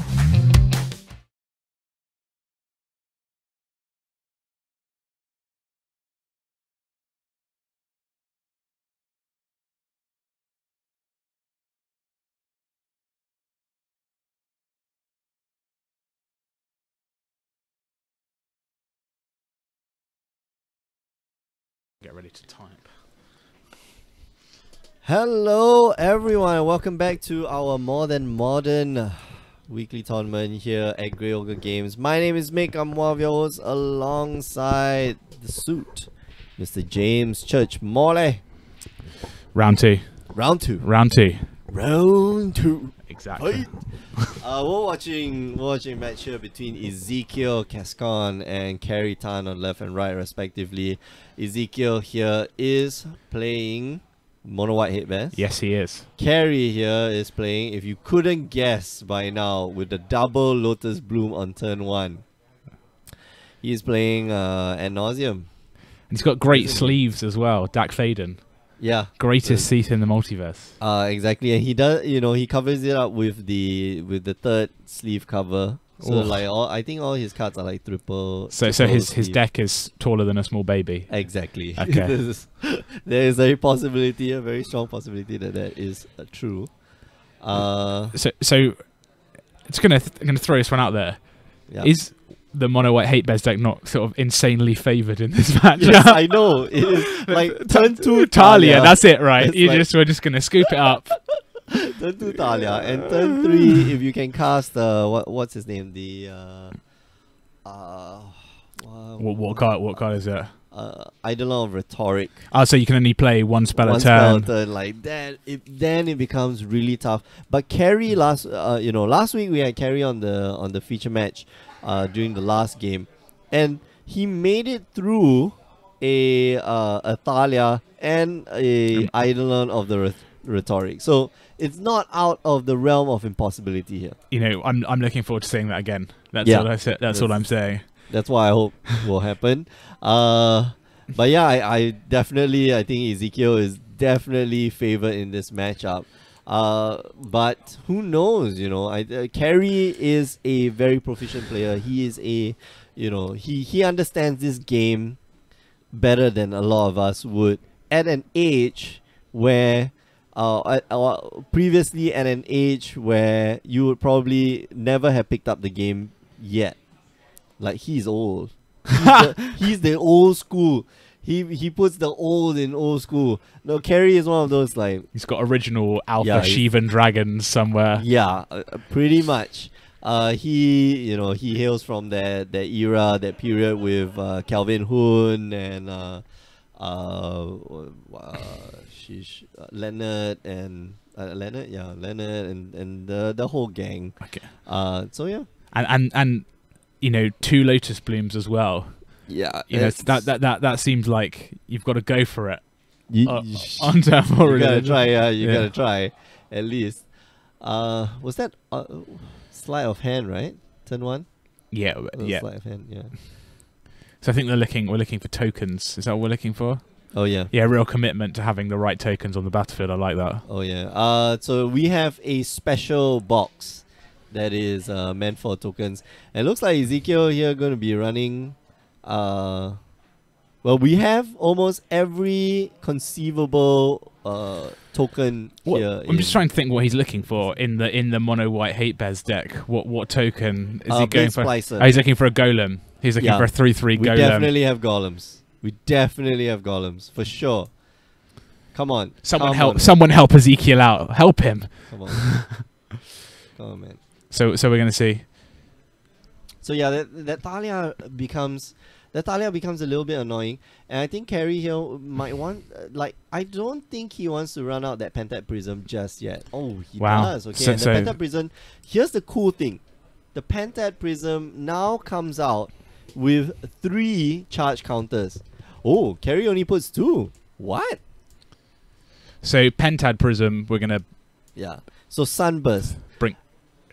Oh yeah. We're gonna bring it up on the screen. It's There 2 we go. mana. It's got Sunburst, 2 mana Sunburst. which enters the battlefield with a charge counter for each color of mana spent, and then you can remove a charge counter to add 1 mana of any color to your mana pool. So what you're saying is because he Of cast Thalia. it, because he exiled the Simian Spirit Guide to pay for the Thalia, he Yep. should have got a 3rd counter on the Pentad Prism. Yes. Okay. But the reason why I don't intervene, okay, so I'm a level 1 judge, and I'll intervene if there ever is any dispute or if there's ever any game rule violation. But there is no game rule violation because I'm going to assume that carry here use the City of Brass to produce red mana. Okay. Yeah. Sensible. Or the blue or white mana. And that's why he puts 2 counters on the Pentad Prism. When actually you should have got and Archmage521 in the Twitch chat has said exactly the same thing for you. Yeah. Look at that. Look at that. Man, you are smart.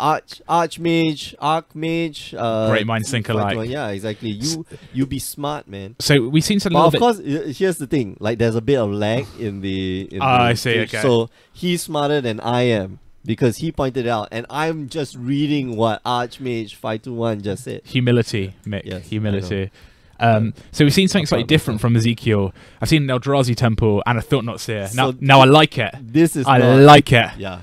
This is not really mono white hit bears, by the way. This is he's got Eldrazi Temple. He's got Eldrazi. So it's like a mono white Eldrazi hate bears. Yeah, just mono white beat down. Not the white black one that I think has seen some play, which has the Tidehollow Sculler, the Wasteland Strangler. You know, Tidehollow Sculler turn to Wasteland Strangler to get rid of that card permanently. Turn -3/-3. Turn 1 power to exile or the thing, so that you have at least some card that's exile. Yeah. And I think so. Ezekiel's also got that's a Shafet Dunes. That's the uncommon desert from Arav Devastation that you I think it's 2 white tap, sacrifice a desert to give all your creatures +1/+1. Yep, that's one. That's so one. And a second Aetherval. Yeah, and pays for the Aetherval too. Well, man, this one's a little bit tough. Okay, so what Ezekiel's probably going to do at the end of the draw step? He's going to flash in his what's that name? The what is it? What's this guy? Describe it with words. Use your words, mate. Use your words, mate. The Displacer. Okay, so Eldrazi Displacer. To bring in the Displacer here. Yeah, and so I think that's what we're going to see. Blink it. So flash in the Eldrazi Displacer with the Ephivale, and then No. I thought he should have done this at the draw step. So you like you like giving Kerry the additional card. Yeah, I like giving the carrier the additional card because I'm now going to control everything that he draws. Okay. If I don't like what you draw, I'll take it away. I'm going to take it away, and you know, so he could have just blinked the Thought Knots here at the end of the draw step, so that I'm going to see what you just drew. If it's dangerous, especially the problem is that Ad Nauseam can go off at any point of time. And you know, he can fire off the Ad Nauseam. The other thing that I think Ezekiel should have done instead of take away the sleight of hand was to take away the other Simian Spirit Guide. Okay. Because now Kerry has used one Simian Spirit Guide earlier for the Pentad Prism, and now he needs another red source. He can use it, he can get it, but Thalia's on the battlefield, so it becomes a little bit tougher for Kerry to resolve the Ad Nauseam and, you know, and that whole bunch of spells. But yeah. And that's it. Yeah, that was Ezekiel takes game 1 as we predicted. Well, the game is going to be heavily favored to Ezekiel. Kerry was complaining a little bit earlier. It's like, yeah, all you want to do is to bring me on stream so that you can watch me lose. Right on, Kerry. You know me very, very well. But and we've talked about this before, though. You know, Modern's so wide, so diverse, so many different decks that you can just run into the wall. Sometimes you just get this deck that you just absolutely cannot beat, and you don't have many sideboard cards for it, and that's just life. That's just sort of every time you play a game of Modern, you're spinning the roulette wheel, exactly, and you're hoping that the 0/0, like, you know, Eldrazi mono white hate bears deck doesn't. They're like, oh, I hope I don't get that one. Oh, please. But you do. Yeah. You always do. The house always wins. Wheel of Fortune, man. Like, if you notice, some of them like always get greedy, and yeah, I'm going to, you know, I know the puzzle, I know the exact answer to the puzzle right now, but I'm going to spin because, you know, there's like another 3 T's in the puzzle, another, you know, 2 Y's, for me to get some money, and they always end up in bankrupt, like always. So. Yeah, but I think you just run into these decks occasionally. It does seem like you said, the Thalias are just the one just making all non-creature spells cost 1 more to cast is just. Yeah, they make life a living hell. But you know, I think the latest versions of this deck, the Ad Nauseam deck, has Fatal Pushes in them. Not necessarily has what you call it, the fetch lands, but it's got Fatal Pushes in them, so it makes it more resilient. Whereas before they didn't have anything, like they didn't even have like a proper path to. Like, I think there was Path to Exile. So now you got Path and you've got Fatal Push. So you think he's and more Fatal Pushes. The question I have here is, it's all well and good to bring those cards in, but what cards are you taking out? Because Ad Nauseam is, you need a critical mass of the quote-unquote combo cards, and if you start, it's like a house. If you take out the bottom bricks, then the rest of the house falls down. So, okay, what are the key combo cards? Basically, Lotus Blossoms, your cantrips. You know, Penta Prism could be one thing that you take out. Okay. Yeah. Last week he used that to get out the Eidolon. Yeah, that's right. So you know, you could use. There's so many things that you could use. You know, that you could take out. Like cantrips are okay. You could play a slow game. You could play a more controlling game. You know, instead of just being, you know, just fast and try to combo off on like turn 3. Do you take something like maybe Phyrexian Unlife out, take a copy of that out, an Angel's Grace perhaps, or do you feel like you have to leave those in? Okay, so it's possible that I think you kind of want to keep the cantrips. Do you want to keep the cantrips versus the actual combo pieces? I think you keep the cantrips. Because the cantrips find you answers, the combo pieces are just combo pieces. You top deck the combo piece, you may or may not win the game. You top deck a cantrip, you get to dig deeper for those combo pieces. So, you know, it's a fine balance, I feel, but and usually only like 4 or 5 cards are sideboarded out. There's only, you know, all these decks, all these combo decks, they generally want to keep the deck intact. And I don't think you take out more than 5 cards to make sure that it's always the critical tension in the combo decks. It's yes, like, exactly. oh, I need to sideboard, but I can't really take much out, otherwise I'm not a combo deck anymore. Exactly. Like, this was the 60 cards that I need to combo off. Like, this works perfectly right now, and now I need to disrupt it, and then I'm set. Yeah, so I'll just lose. If I lose, I lose. But I'm just gonna go down swinging, man. Put my deck on the table. Same 60. We're gonna play again.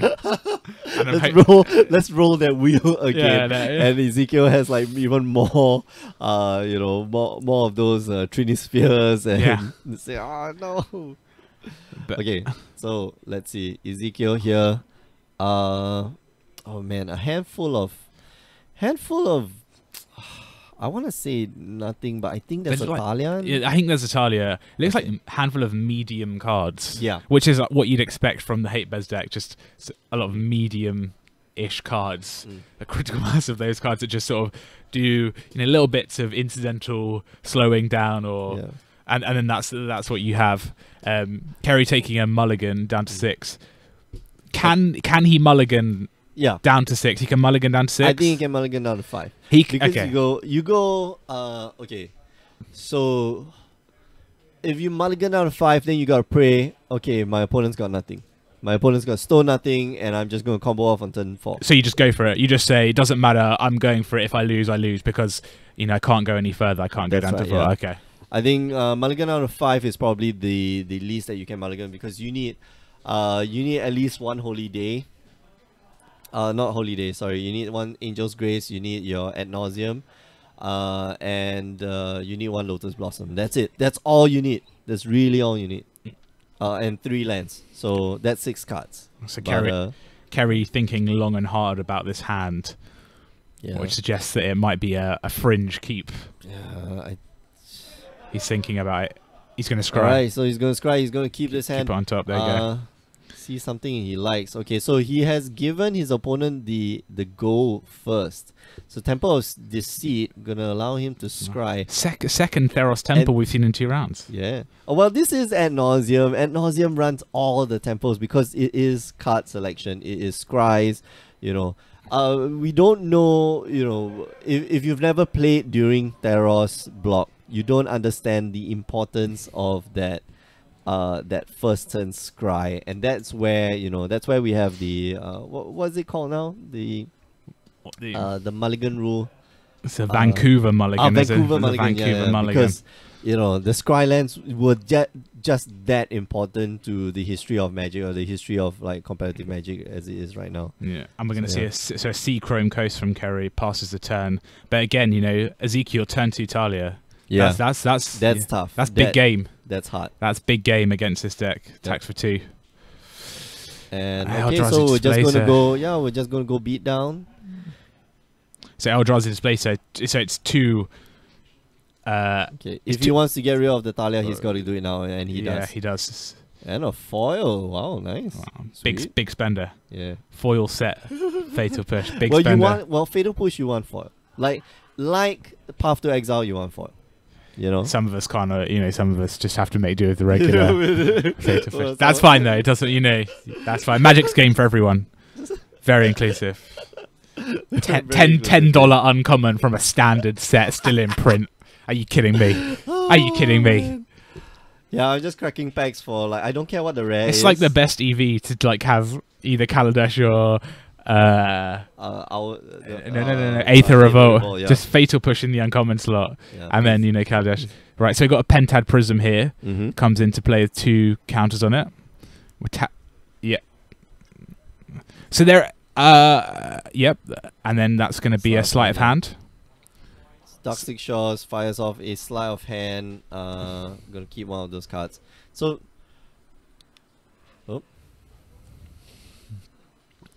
sleight of hand is not a creature. So there's a second Shifet Dunes from Ezekiel. Ouch. Okay, so Ezekiel. So Ezekiel got a Burrington Forge Tender in hand. Can we bring that up? Yes. That is. I don't know. That's. Man, if you have so here's the cool thing. So if you've got a land in hand, no, you can't use the land to target Burrington Forge Tender, but this one's hilarious. So for 1 mana, it's a 1/1 with protection from red. Pretty good already. But you sacrifice Burrington Forge Tender, prevent all damage a red source of your choice would deal this turn. I wonder what that is referring to. So must be a lightning. I was about to storm, say maybe? it's very. We're going very deep. We're going on the lightning storm. So this is a fantastic card. Like this, Burrington Forge Tender is one of the. So we'll bring up lightning storm as well because it's a card that is just nonsense. Yeah. There's no other way to describe it. It's just nonsense. Okay, so for 3 mana at instant speed, Lightning Storm deals X damage to target creature or player, where X is 3 plus the number of charge counters on it. And while it's on the stack, you can discard a land and put 2 counters on Lightning Storm. And you may choose a new target for it. So any player can do it, but it's only if it's on the stack. So basically, your carry here must hold priority.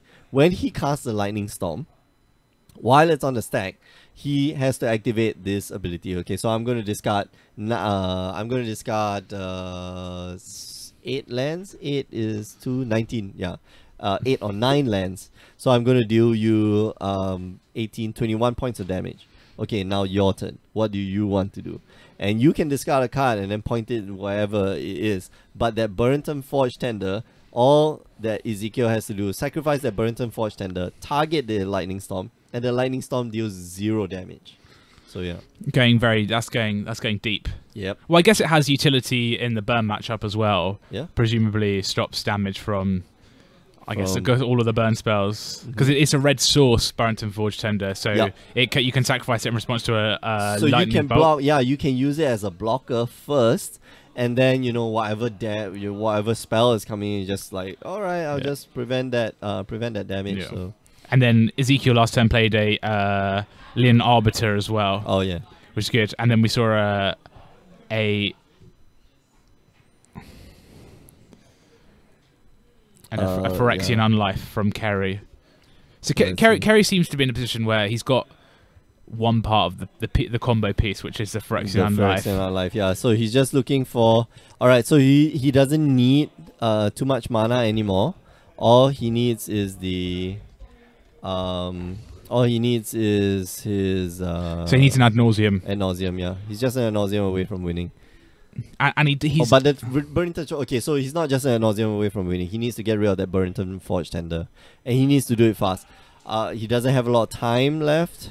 and the danger is he almost needs 2 removal spells because, or not even 2. He needs 2 removal spells because spells, the yeah. Eldrazi Displacer can blink the Burrington Forge Tender, and then bring it back into play. Exactly. So, you know, he needs to look for some answers like soon, like now. Yeah. So he needs to win this turn because he's at 3 life. Yeah. 2 times answers, please. Oh. So Right, so Kevin. Come on, put the mine counters. It's mine counters on Gemstone Caverns, Yeah. isn't it? Yeah. Isn't it luck counter? Is luck counters on the? it's, is on the one that if you have it. Gemstone Mines. Yeah, if you have it in your hand at the beginning of turn, you can. Yeah. And Yeah, then and you you can just drop tap- it on the battlefield. Yeah. If you're going second and you're Yeah. this thing, and if you have a hat on, If it's and your 22 shoelaces, degrees yeah, outside and your and it's shoelaces are Tuesday. untied. Mhm. Yeah. Wasn't there like an unglued or unhinged card? Almost certainly. Yeah. Well, it sounds like it. It sounds stupid, so it sounds like it's an unglued or unhinged card. Oh man, have you been watching the oh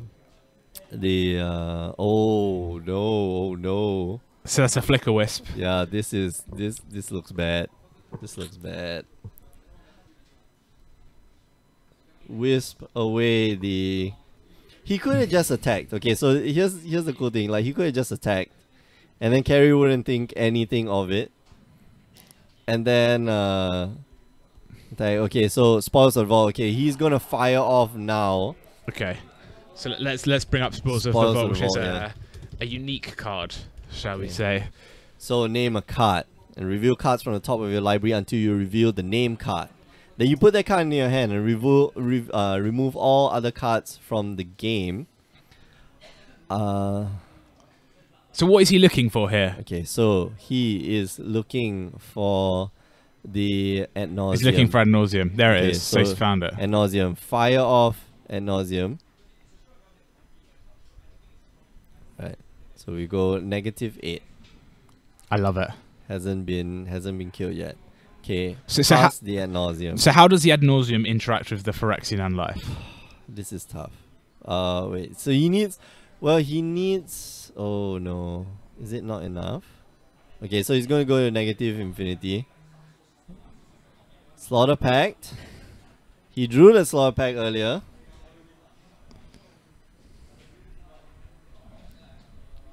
Oh no, Ezekiel doesn't notice. No, he could bounce it. Ah, Ezekiel! You just lost the game. Well, even if he flickers it, it comes back at the end of turn, doesn't it? From Eldrazi's Displacer, it doesn't come back. It comes back immediately. Now. It comes back now, yeah. Or he could have just flickered the flicker wisp and then catch it. Yeah, and then just remove the So for the people unfamiliar with this, what just happened? Okay. So we had Spoils of the Vault and we named ad nauseum and we No, he couldn't do the flicker wisp thing. Because that was that flicker wisp come back at the end of turn. Yeah. So we have ad nauseum. Okay. We have -8 life. Mm-hmm. We've won the game. Mm-hmm. And I turned my library over. What happened? Okay, man, I have to explain this again. Let's bring out ad nauseum. Okay, so he spoils for the vault for ad nauseum, so he goes to -8. Then we have, and then Carrie has just enough mana to cast ad nauseum, which is, yeah, there we go. Ad nauseum, which is a 5 mana instant, and reveal the top card of your library and put that card into your hand. You lose life equal to its converted mana cost. You may repeat this process any number of times. So basically, he goes, yeah, I'm going to get all my stuff, and then, you know, I'm going to get everything from my library. Fine. Unless there's a second, so. You know, Ezekiel will have lost unless there is a second Slaughter Pact. Okay, so he gets everything from his library. He Slaughter Pacts the Burrington Forge Tender, kills her. She can't use her ability to prevent the damage of Lightning Storm, and then Carrie exiles 3 Simian Spirit Guides to pay for that Lightning Storm at instant speed, and then kill Ezekiel. Okay. So he's got like more than enough lands in his deck at that point of time to discard to Lightning Storm, and yeah, just end Ezekiel. Okay. So in the Twitch chat, Archmage521 saying he could have flickered the Unlife the second time via Displacer in response to Ad Nauseam. Oh no, he couldn't. So Carry fired off in response to the casting of Flicker Wisp, because he knows that if Ezekiel manages to resolve that Flicker Wisp, Carry will die. Okay. Yeah, full stop. So my question here is, why didn't Ezekiel flicker the Burrington Forge Tender? That's my question. You know, in response to the Slaughter Pack, why didn't he just flicker the Burrington Forge Tender? It wouldn't have mattered though. Okay, so I'm gonna put a disclaimer here. It wouldn't have mattered if Carry has a second Slaughter Pack in his library. That's it. It wouldn't have mattered, because I'm gonna try to Slaughter Pack. You blink it, and then I draw the rest of my library in response to the Ad Nauseam, and then I'm gonna Slaughter Pack again.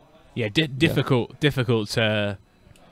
Yeah, difficult to say, but I think most Ad Nauseam decks do run two times Slaughter Packs. So yeah, Ezekiel had tapped lower than 3 on Carry's turn. So Ika with too many A's has asked in the Twitch chat, why did Carry have an Angel's Grace? Oh no, he didn't have the Angel's Grace, but he had what you call it? He had Phyrexian Unlife. So the difference between Phyrexian Unlife, okay, so we have Phyrexian Unlife. The difference between Ad Nauseam and is that Phyrexian Unlife? Okay, so Phyrexian Unlife. So the difference is here it is. As long as you have 0 or less life, all damage is dealt to you as though it had that source had infect. Okay, and there was no damage dealt. You lose life from Ad Nauseam. From Ad Nauseam. That's it. So you just keep losing life. You go negative. Vigilant. So as long as you don't take, so you could have you could have 0 life, and then 9 infect counters from the damage, and then as you cast Ad Nauseam, and then you lose life, so it's not damage. So you just keep going, going. Flip the deck up, find everything, and then and then go to town. Okay. So Kerry for game 3. Just slam the deck on the table. Was like, right, ready to go. Yeah, okay. I'm ready to go. I'm committed committed to this configuration of cards. Here you go, Ezekiel. I think you know my deck just as well as I do. So yeah, well, that's one way Mono White Hit Bears loses to and a very difficult line as well. Yeah, he had to be patient. He had to wait for Ezekiel to almost tap out. And Ezekiel there had to try to go for the win, because if he managed to get that Flicker Wisp on the battlefield, then Carry would have been a dead man. Dead. So Super Beans 1000 in the Twitch chat is asking, Carry's running ley lines. Isn't that a dead card in this matchup? So it's his ley line of Sanctity. I believe he's got. Well, let's bring I'm not quite sure. Ong Xiang, it does stop Top Knot. So that helps. He might be under the impression that Ezekiel might be running black white, maybe. I say for the Tide Hollow Scholars and the Thought Knots. Okay, so is it? Okay, so it does stop that Thought Knots here. Thought Knots here slash was the Eldrazi Displacer combo, yeah. So is it worth a card though? That's what I'm asking, because you want to see it in your opening hand, or you don't really want it. Yeah. So is it worth a card in and as we talked about, we've got a combo deck, we've got a very tight structure, we need to keep our core cards in. Is it worth it? I think in this matchup, maybe not. I honestly don't think it will be. Yeah, I think I agree with you. Yeah, Yeah. I rarely have an opinion on these things, but I think I normally leave the opinions to you. Yeah, But I think Hey man, I'm not the authority here. I feel safe enough. So Oh, Ben is on this. Okay, Jeffrey Chan saying there is an alternate win con in the form of Lab Maniac if Carry kept it in. Yes, that's true. Unfortunately, I don't think at that point in time he had enough mana to cast. Yeah, he had enough mana. And anyway, it's at what do you call it? It's at instant speed. So yeah. So. So you need to protect his hand. Yeah, Ika is right. I think you need to protect your hand, but you know, how often are you gonna go Thought Not Seer, you know, and Displacer and be able to activate Displacer? Is that the reaction to game 1? That might have been a reaction to game 1, but you know, there might have just been dead cards in Carrie's hand.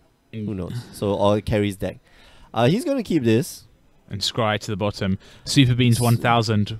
We don't know. That's the answer. Yeah. We'll check after the match and we'll let you know. But I suspect Carrie does run 2 slaughter packs and then one or 2 pack of negations. Right. Okay, so standard start. Sleight of hand here. One in hand, one to the bottom. Yeah, and Ezekiel also the standard start of Aether Vial. Taking it up to 1 charge counter. Yep. And the Shafet Dunes. Leon and Arbiter. Yeah. Do you think Leon and Arbiter's that good in this matchup? You think it's just a 2-2? Man, if you Ghost Quarters would be just awesome. Because you sort of just want to get someone with it, don't you? You want to flash it in Flash it in while he's searching. Yeah. Well, okay, so Carrie's deck doesn't search for anything. But Leonin Arbiter is pretty good. It's a very good card on its own. Just a tax effect. Yeah. Making people pay more for stuff that they really want to do. So Super Beans 1000, he does have Eldrazi Temples. We saw it in game 1, and he has got Thought-Knots. He's got Displacers as well. Yep. So second sleight of hand. Yeah. So he's seen a lot of cards at this point already. He's seen 2 cards, 1, 2, 3, 4, 5, 6, 7 cards plus the 2 cards that he's drawn. Yeah, so he's seen 16 cards out of his deck in 2 turns. Oh yeah. Or up to. That's not bad. Yeah. Not bad. I think I saw it in game 1. Yeah, he definitely. Did he draw a second card from Serum Visions? No, he didn't. I don't believe so. He used the. There's a Thraben Inspector, standard All-Star, migrated to Modern now to, it just gives you a little bit of value. And I like this in this deck.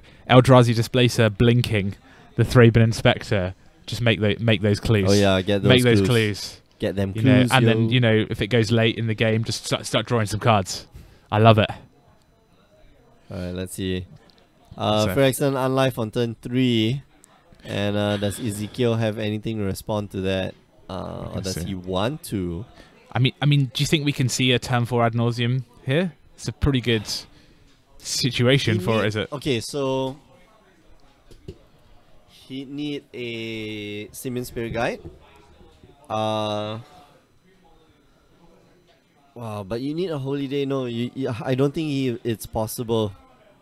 You don't like it. You don't like it. Yeah. You don't like it. Just play patiently. Yep. Right. So we're gonna see. The thing is, he needs to play. Saving Grace, and then, yeah. So we're gonna see a Phyrexian Revoker here. And Phyrexian Revoker here, I think you name Lightning Storm. I believe so. So as it enters the battlefield, name a non-land card. Activated abilities of sources with the chosen name can't be activated. So Paria saying that he scried and took the card. Okay, we'll double check on the replay, but we can't check the replay right now because it's currently recording. So we'll double check and we'll issue the warnings. Don't worry, I am good that way. So he's named you think he's named Lightning Storm. Yeah, he Just- definitely has the name Lightning Storm because then Lightning Storm becomes like moot. So there's a lot of things that Ezekiel can cast that Carry needs to deal with, otherwise he cannot win. Yeah, So he doesn't lose the game, but he just can't win. and we've got an Eighth of Val on 3 that's being tapped. Oh no, is he going to tap it? He's tapped it and untapped it, saying go. I think he'll just wait and we'll respond. But he's got 3-4 mana available and an Aether Vial on 3. That's a lot of things you can do. Okay, So here we go. So I'm going to see a Displacer. Gonna activate and put in the Displacer.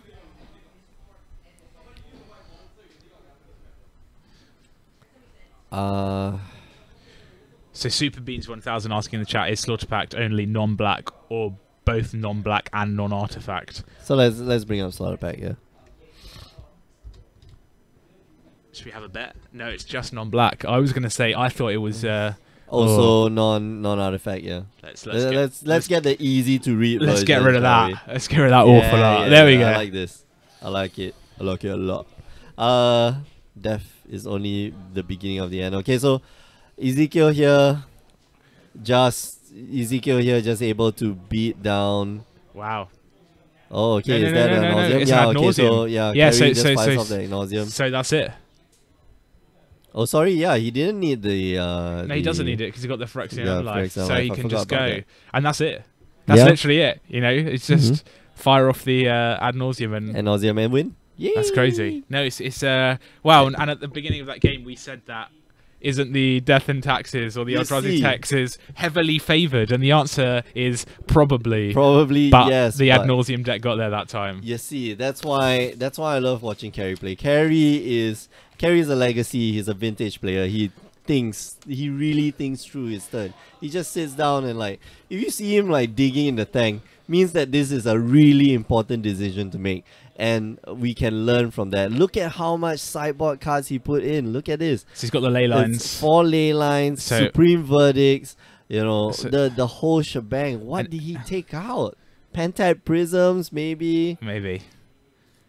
Oh, what is So he's this? saying so that's a Supreme Verdict. Yeah. Which is that's interesting from the ad nauseum deck. But we did see the Sea Chrome Coast and the he has a way to make them. And so here we go. So the Lotus Blooms came All right, out. so he and takes out a little. Wow, that's a lot of cards.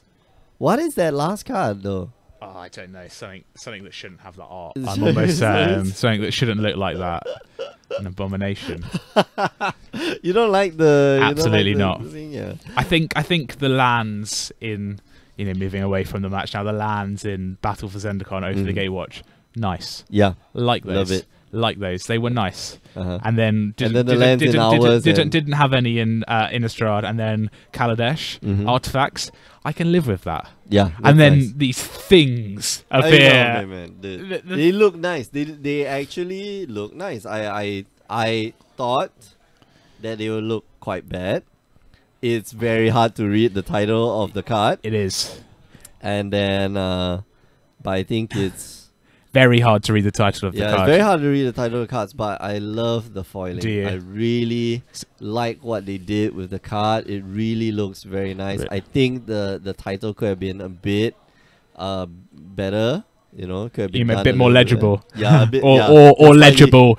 Legible. Yes, so it could have been legible. Full stop. So, But- so I've never seen one in real life, so I can't Oh, comment. They're some of lovely. us aren't that lucky to just open them left, right, and center. And in. Okay. Diamonds, blue diamonds, MTGO saying a pack of negation. That's the one, that'd that's be the one. Maybe Yeah. let's- So that's the end of round 2, and I thought that we could do something. it's so beautiful. It's so beautiful. Yeah, it looks. I think we'll call that agree to disagree. Oh man, The art is Oh, nice. no, you The art is nice. The have frame not not read so my much. Facebook post about how I do not like. I have not. ending arguments with Agree to disagree. Man, that is. I okay. think let's leave. So I thought we'd do something. I thought we'd we've got a little bit of time at the end of the round. I thought we'd Sure. play the let's get to know Mick game. All right. Okay. The perennial voice of Greg game stream. But let's find out what sort of What person makes he's Mick really tick, yeah. what makes him tick. So I've got simple just a list of either or questions. All right. You know, just give us. I'll give it to you quickly, and just tell me the first one that comes to mind. Okay. Simple. I've got 10 that are non-magic related, All right. and then 15, more importantly, that are magic related. Another 15. Another 15. It's Okay. you got to be so quick. So we'll do 10 now, and then we'll we'll do 15. 15 Okay. for round 3. Okay. We'll here we talk go. about the game. Here we Okay, go. Here we go. So we go sun or snow. No, you gotta come on off the sun or top of your head. Snow. Oh, you're not truly Southeast Asian. Yeah, yeah. Apples or bananas. Apples. Shoes or socks. Shoes. Red or blue. Blue. Dogs or cats. Cats for sure. USA or UK. UK. Yes. UK. That's the Am I only important biased? one. Maybe. DC or Marvel. Marvel for sure. Nasi lemak or chicken rice. Nasi lemak or chicken rice? Chicken rice. Book or movie. Movie for sure. Singapore or Malaysia. Singapore. Wow.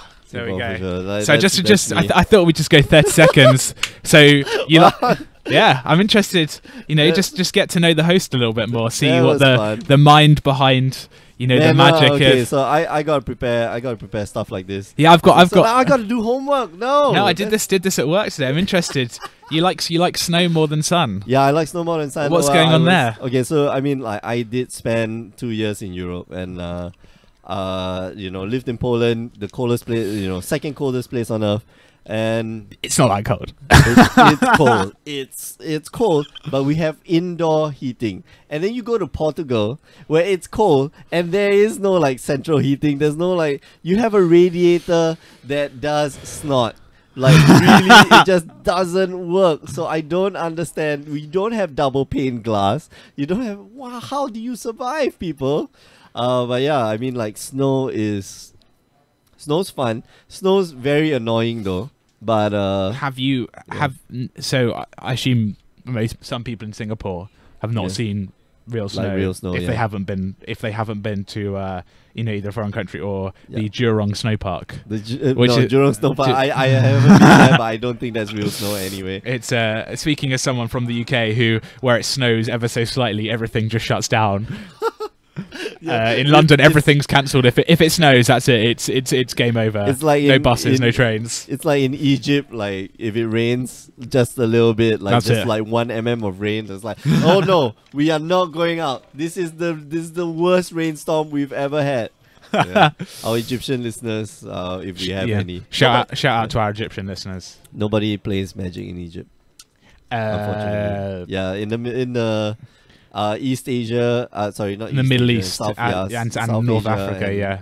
East Yeah, Asia. it's weird. I was in Dubai and I was like, I'll see if let's I'll see if there's a magic shop.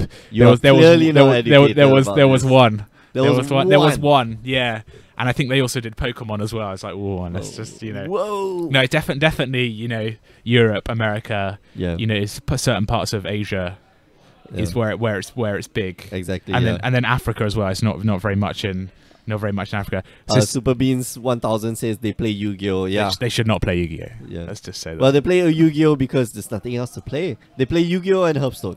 That's about it. If their internet doesn't get censored. Whoa! All right. Too okay, far. Let's yeah. not talk about where Alright. we're being censored now. But yeah, I definitely prefer snow, and I think like snow's troublesome though. Snow is troublesome. Like, you gotta wear boots everywhere you go, Didn't like that. And a thick coat. and a thick coat. Yeah. Well, you don't have to wear a thick coat. Like You do if you want to like be warm. It's okay. Like I don't need to be warm. Was it a culture shock going from Singapore just crazy hot all the time for those who aren't here? It's hot. Yeah, and it's hot. It's It's sweaty. Well, okay. So unless you've been to Dubai, not Dubai. Where is it? I think Dubai. Dubai is hotter But less and humid. more humid. Well, I did. Well, is it? I think it's hotter. Qatar, but- sorry, Qatar. yeah, okay. Not Dubai. Dubai is very dry. Qatar is crazy humid. It's crazy hot. I don't understand. I don't understand like how people live there. I just don't understand. Full stop. Like, Well, it's funny you because know, I think can't even. because I think that about Singapore. How do people live here? It's so hot. How do you breathe? Like, Yeah. and you wear your jubas. Like, they cover all the way down, and then you wear jeans underneath. Like, yeah. why? You just Why, get used. sir? You get used to it. You get used This- to it, this- and they have so much hair. Yeah. They have a lot of hair. The struggle is real. The struggle is real. And they're like cool with it. I'm ever going to be. We've got Kerry. We've got Kerry here now. Yeah. Kerry, the question for you. Yeah, what question? How many slaughter packs? How many slaughter packs do you How have many in the deck? slaughter Yeah, packs yeah. do you have in the deck? One Just in the one in the sideboard. sideboard. And one in the deck. No, that's it. So one in the sideboard. So I think that second game, I think that second game Ezekiel kind of rushed it and just shook the hand a little bit early. He can just don't do anything, keep attacking me, I'll lose. And then you lose the game, right? Yeah, exactly. So, oh well. Lol. Alright, okay, we're gonna head out for a while. There is about 5 minutes left and we'll be back with round 3 very, very soon, so don't go away. But before we go, just want to remind you that you can join us on the stream every Tuesdays and Wednesdays, 8 p.m. Singapore time, twitch.tv/GreyOgreGames, now also on Facebook.com/GreyOgreGames. We are also found on YouTube as streaming as well. We use this thing called Restream.io. Awesome site. So do check us out. Talking about YouTube, you can catch all the replays, youtube.com/GreyOgreGames. And last but not least, do check out the Power 9 podcast at power9podcast.com. Alright, we are going to head out for a short while. I'm going to put you on a set of replays, but we'll be back soon, so don't go away.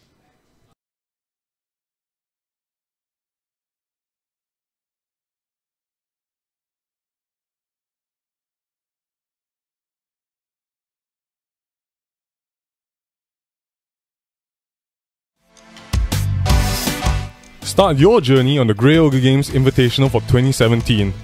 Everyone stands a shot to qualify for the championships by participating in our daily and monthly events leading up to the seasonal qualifiers. Earn points by playing the format of your choice, and you might find yourself vying for a piece of the $5,000 prize pool. Follow the action through our extensive video coverage on Twitch and YouTube. For more information, visit greyogregames.com/invitational. Start playing today to earn your spot in the Grey Ogre Games Invitational.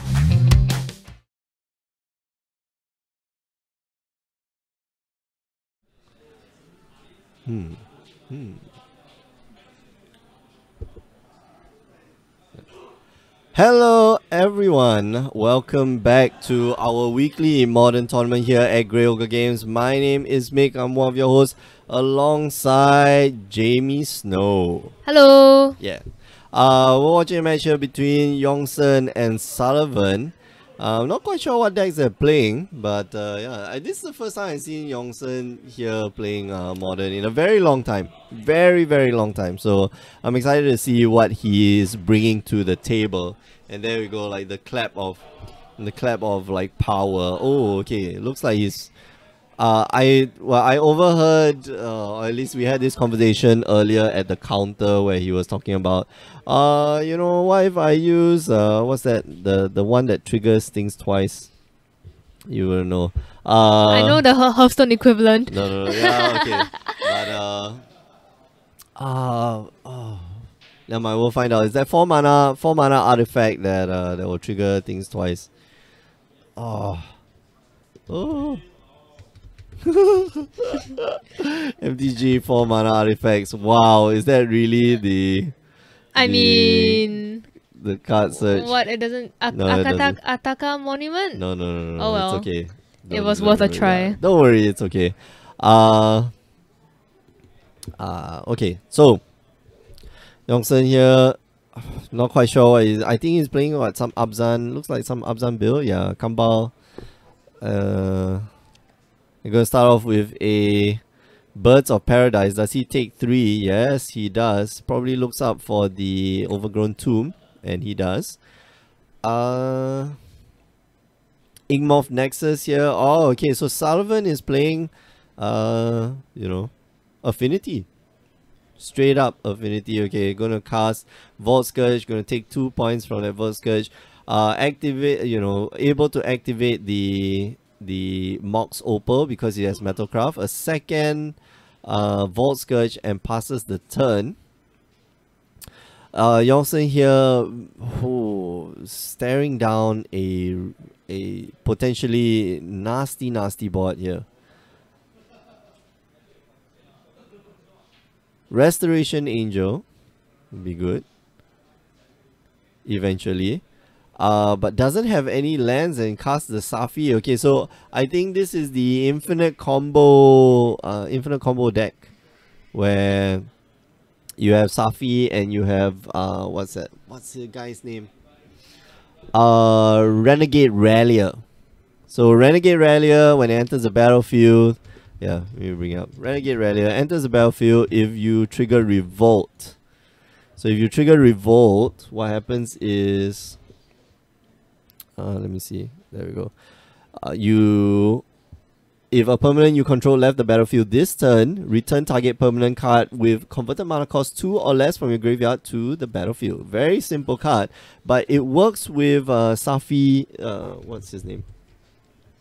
Yeah, Safi Eric's daughter. No wonder you couldn't remember the name. Yeah, Eric's daughter. Where when target creature is put into a graveyard from play this turn, return that card to play. Yeah. Really quite fun. And then you have a sacrifice engine. So what happens is that you have a sac engine in the form of I am lost for cards. Lost for names for cards. 1 mana that vampire. Oh gosh. I wish I could somebody help me. you. Somebody please help me. I lost for card names. 1 mana vampire where you basically sacrifice a creature and you can scry one for free. Oh.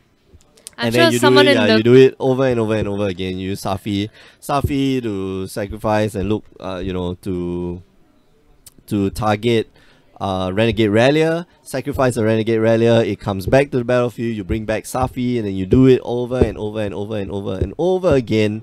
With of course a Blood Artist on the battlefield. Blood Artist, you can search it up. Blood Artist went. Oh no. Oh, what do you do? I might just bring up Blood Artist. Yeah, there we go.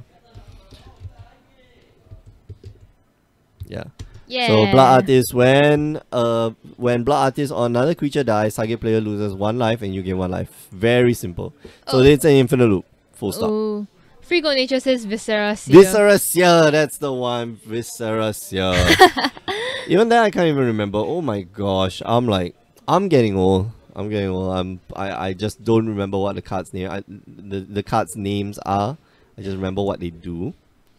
Yeah. That's me for Hearthstone as well. I can't remember the names. I can only remember the mana cost and like the effect. Yeah. But Youngson here scoops it up because Sullivan just extremely aggressive start there. Especially with the cranium plate. Was it a cranium plating? Yeah. And yeah, just Youngson just didn't have the.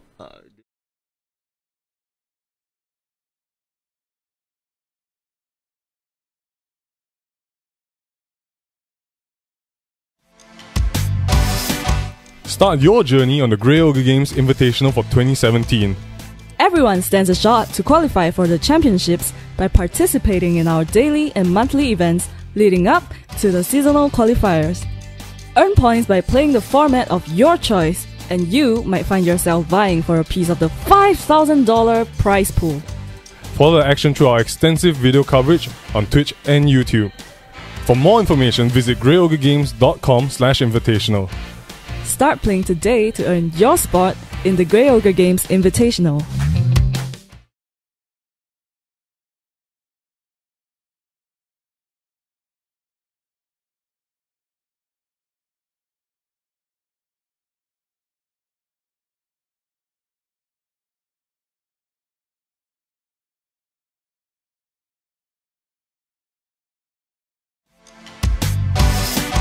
Start your journey on the Grey Ogre Games Invitational for 2017. Everyone stands a shot to qualify for the championship.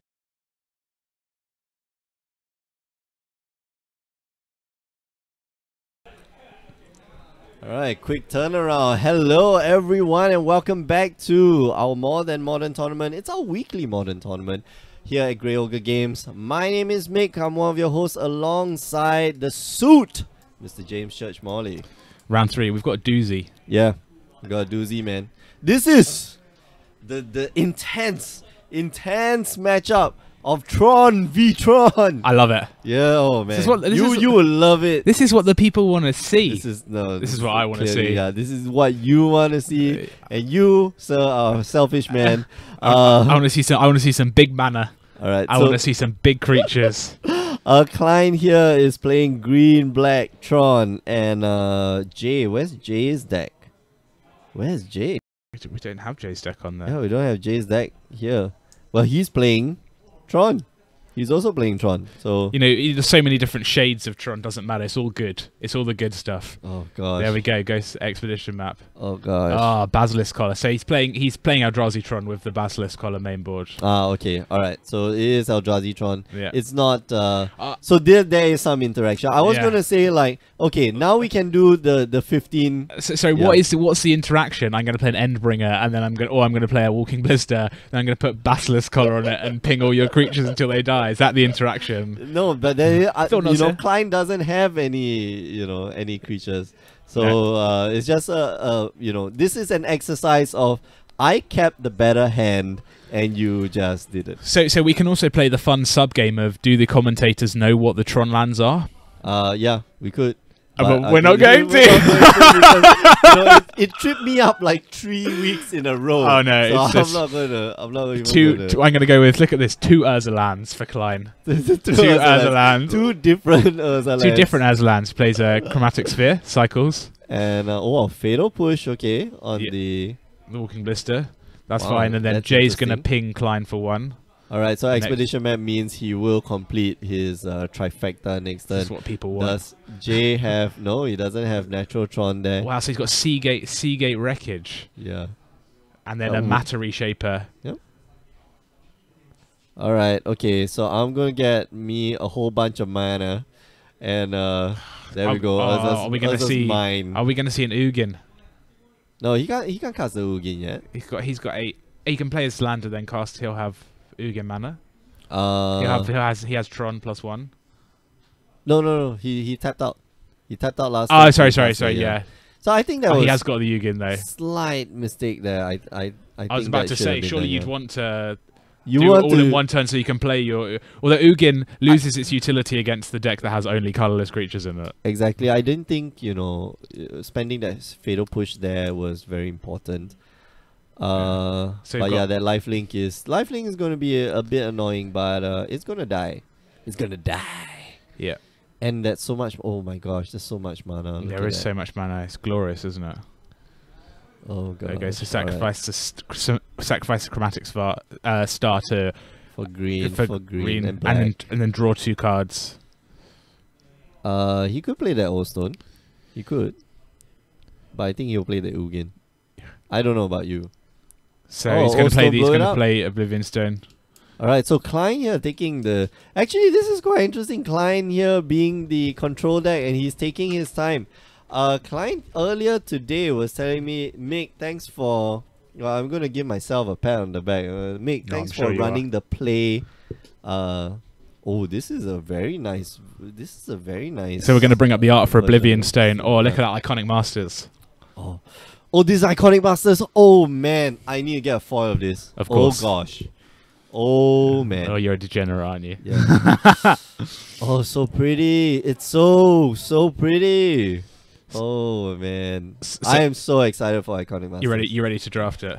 Yeah, I'm ready to draft. Ready to I'm ready to draft. I got enough stock. You and I both have enough stock credit. Let's go and draft some Iconic Masters. I like that. We've got Unfortunately, yeah, no, I good. Yeah, we're good, yeah. So I'm just assuming Subsidized. that's the best sort of draft, if subsidized yeah, draft. Subsidized draft, yeah. Just sit down at the table. Hey, where's my 3 packs, man? Come on, give me my packs. So you know this is a good game because both Klein and Jay have natural trons. So Yeah. you just mana everywhere. Whee! And then we've got he can't get rid of the Endbringer. No, he can't. And he's so Endbringer for Jay, and then an Ugin for Klein. Such an ineffective Ugin because Ugin, obviously, so Ugin, the minus X ability on Ugin. The first thing, I mean, like, when you cast Ugin, the first thing you do is just minus X, right? And then get rid of all the small things your opponent does. Oh man, Reality Smasher gonna smash in at Ugin. Klein is having a bad time at the moment. Yeah, so the Eldrazi, well, this is a matchup for the Eldrazi. I think it's definitely favored for them. But let's see. Oh, here we go. Ulamog will help with that. And yeah, he's got more than enough mana, like a bajillion. And so, bang. Ugin. Get So rid of, so yeah. Ugin. Sorry, not Ulamog. Sorry, the Ceaseless Yeah, Hunger. Ulamog. When it comes into play, target 2 permanents and exile them. Not when it comes to play. When When you it cast it, of so course. it's still on the stack, man. Brilliant. You can't. You You know. can't do. Who's designing? anything. Who's designing these cards? I don't know. Can't even Prob- counter it. You get the ability. Probably my friend is. Yeah, he's like he loves to say like, hey man, Wizards should hire me because I make this and this card and it's totally broken and it's hilarious, and I keep telling him, dude, just stop.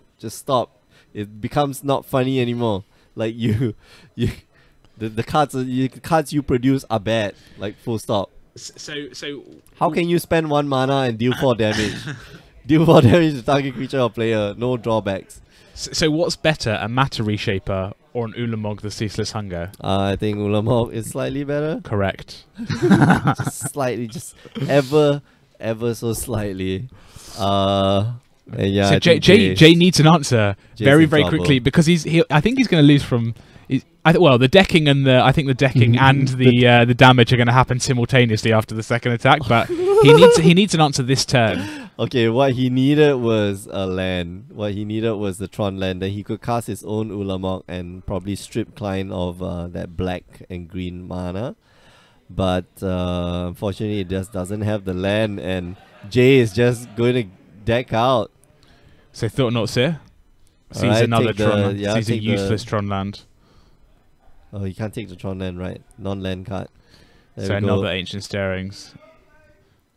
There's not enough cards, dude. I don't think your deck has 20 cards in it. Wow, Oh, card Klein has shop. got the haymakers. He's gone Ugin. Okay, you get rid of my Ugin. Ulamog. So you're gonna. That's fine. I cast Karn instead. Yeah. All right. Fine. All right. Okay. So bring up Karn. Yeah. Yeah. Full stop. Full stop. Like Klein just like brings the beats with mana. This game, okay.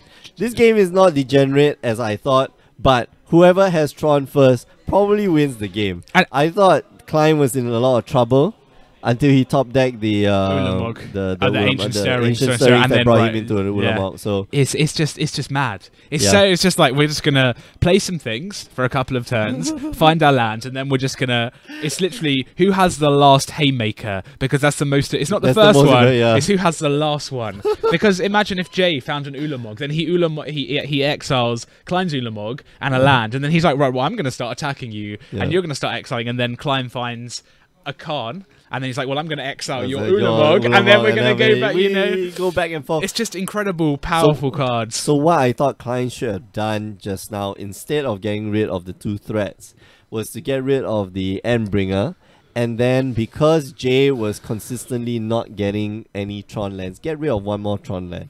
Because if anything, Jay's comeback is another Ulamog, and that would have been trouble for you. Yeah. So Klein, like, well, we do analyze, like, okay, you know, hindsight's 50-50, but that process should be in your head, because that's the 50-50. We're thinking about we talked about earlier about what card am I losing to? Yeah. If I land my Ulamog, I'm probably only losing to a Karn or an Ulamog, and they both require. So with the mana he had available, he had Karn mana, so you can't. Yeah. So we're going right. If he has a Karn, I lose to the Karn.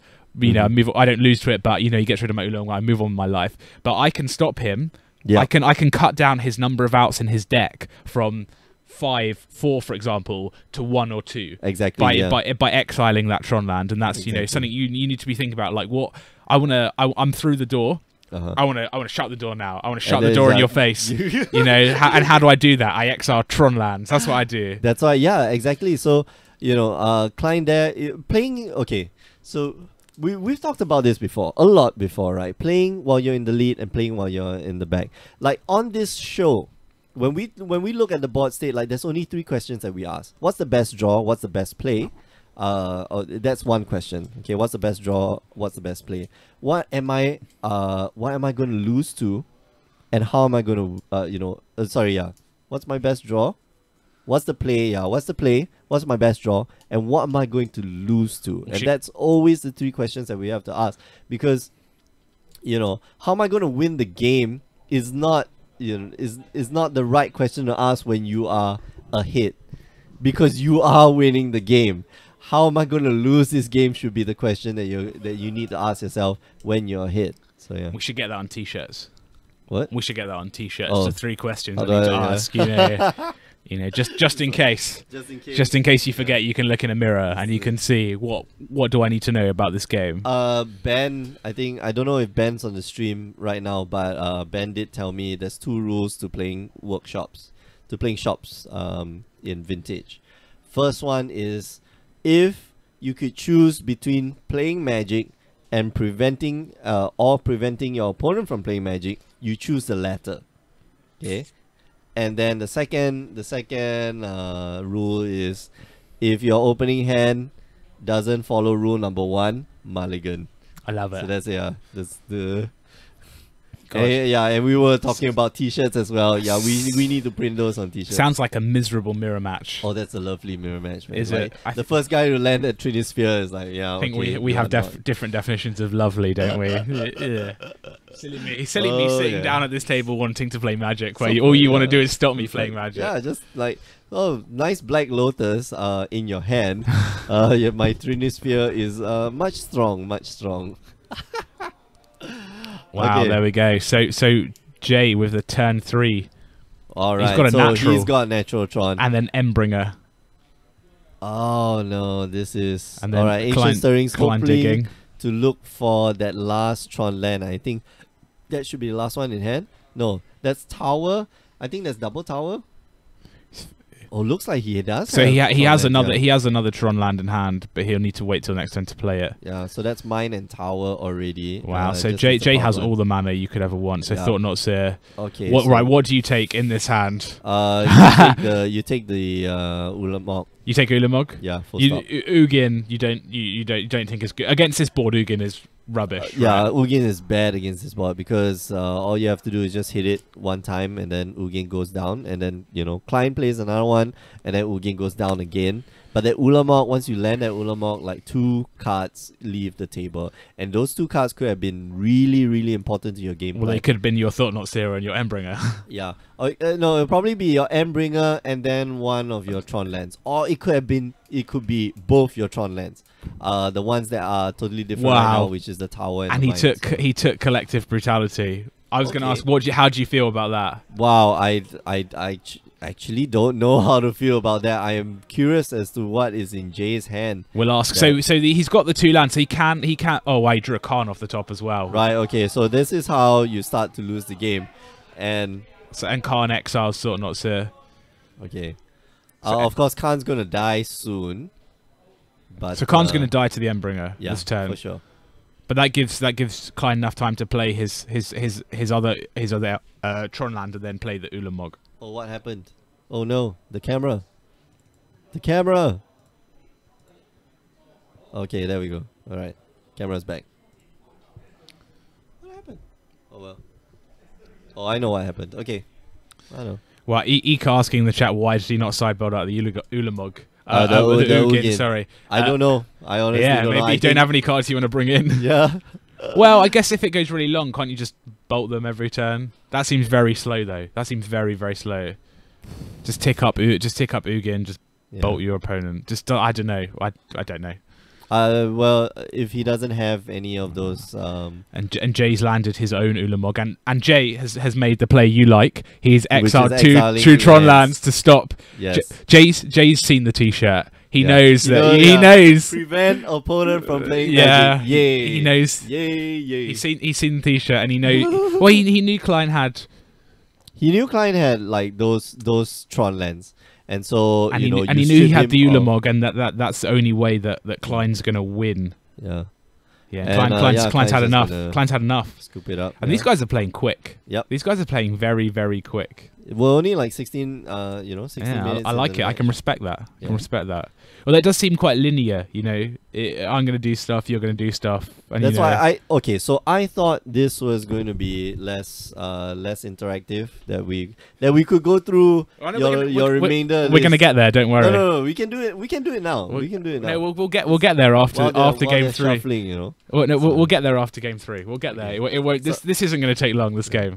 I thought that was it was going to be But you know, but we could just be on autopilot. Like what happened over the last few weeks? Like last week, instead of talking about the game, we like went off on this tangent on the world's or Magic's weirdest flavor text. And I don't know if you were active during that period, but yeah, we got like weird cards that. So I've seen some of the old cards have Bible quotes on. Oh yeah, and sure. some of them have Shakespeare quotes on them, which I've always found quite interesting. Oh, but the new, the new cards. The new cards are just like, oh, I'm telling a story in a story, you know, or like they have a. Oh, that's like Scheherazade. Well, Scheherazad's base is the 1001 Arabian Nights, the storyteller. The storyteller who saves herself from being killed by her husband by telling him tales. By the Sultan, yeah.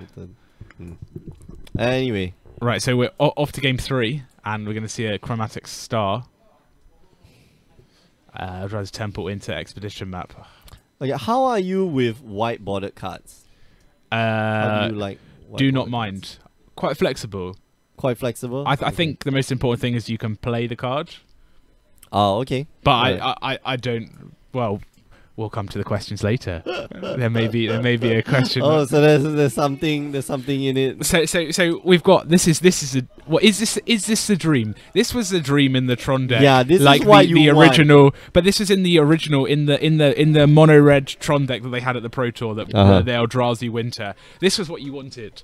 I guess you want double temple, or you can't have Ivugin anymore, so you can't go like Ivugin then play like mimic.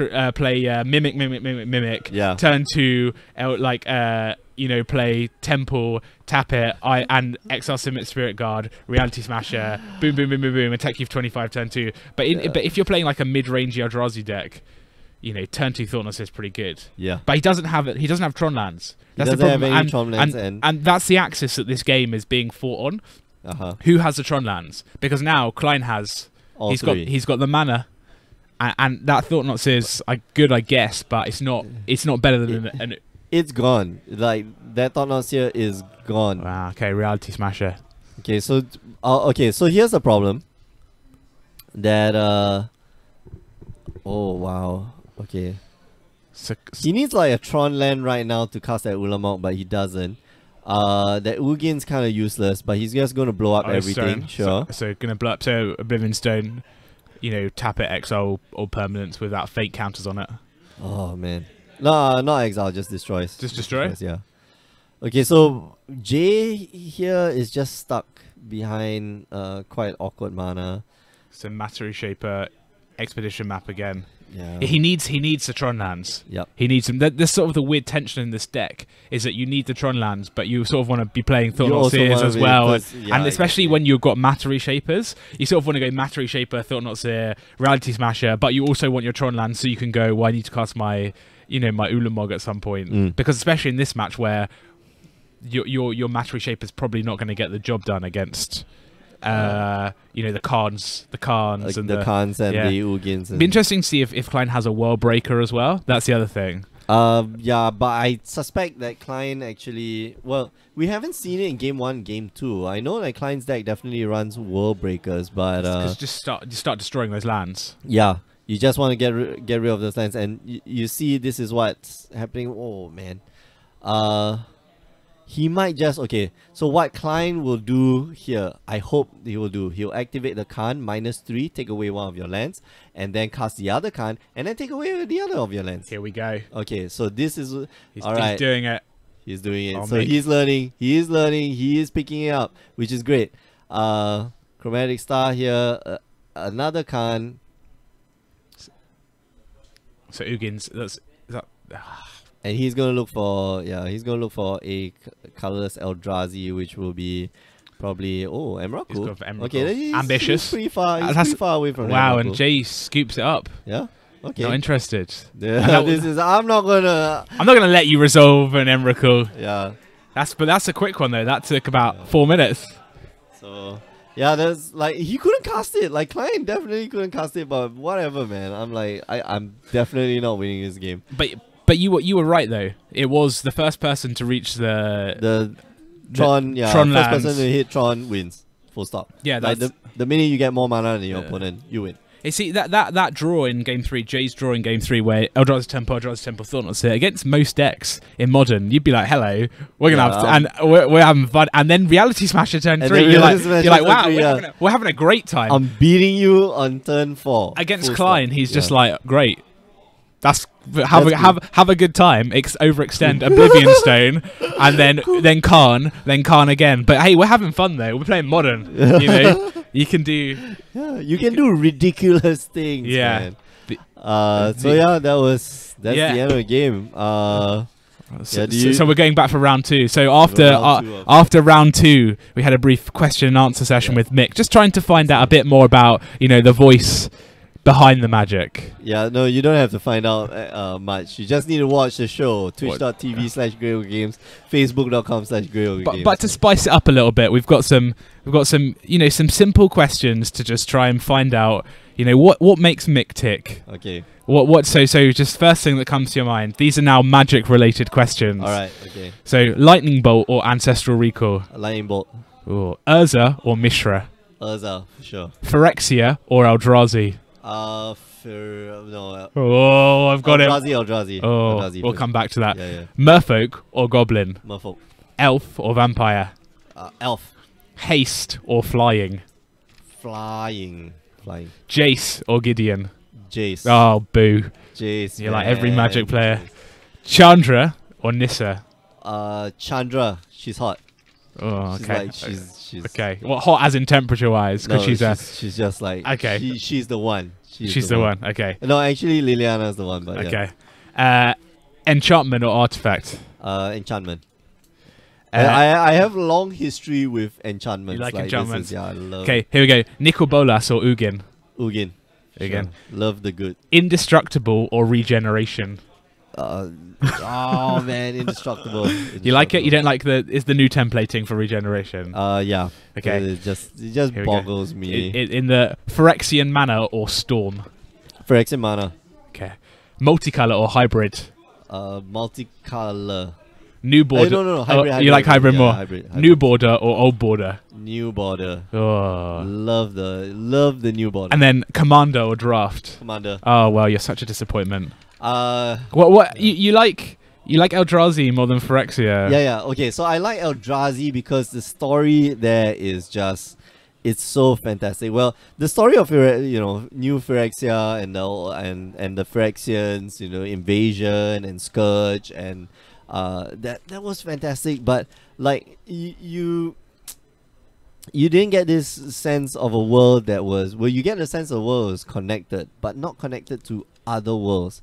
It was always Dominaria and Phyrexia and who were they trying to take over? Who was Phyrexia trying to? Yeah, they're taking over. They're trying to overlay the plane of Wrath onto Dominaria. Is that what it Dominaria, was? Yeah. Okay. So and then you get the whole story of Teferi and Joyra and getting stuck in a time bubble, burning for like 1,000 years. That's insane. Can you imagine yourself on fire for 1,000 years in slow motion? It would be hot. That would be really hot. Was it 1,000 years or 100 years? I forget. I think it was 100 years. Anyway, still a long time to be on fire. Yeah, still a very, very long time to be on fire. So, the story was fantastic, but it was only in books and Lightning Round number 1 was that books or movie. Yeah, books or movie. And you definitely like movie or comics or video games. And when Eldrazi came out, the first time when they went to Zendikar, the first thing that they did was to release comics of Zendikar. And we had Tezzeret's story, we had Sarkhan's story, and we had Chandra's visit to Zendikar, and all the entire group, like Nissa's visit to Zendikar, all in comic form. And I was like, oh man, this is really fun. It did not make any sense. Well, okay, at that point in time, it started to make sense. But it's not as rich as it is now, where we get. Where we have detailed descriptions of how all Nicol Bolas needed to do was tilt his head, and then Kefnet just lies on the floor, with foam in his mouth. So it's rich. It was rich, but it was only in books. Like back then, it was only in books, and I never got exposed to that. Instead, or I was never entertained by that. Instead, I just read the Wikipedia and was like, okay, so this is what happened. Like, that's cool. So That's weird. does that mean you think that like Amon Ket and Ixalan are like the best stories ever? No. No, For sure not. I love the Raft Cycle. So Raft Cycle was the just this action adventure, and those were the books that I read. And I don't enjoy reading, so. But that was so like, swashbuckling, Gerard coming in and just, sky pirates and shit like that.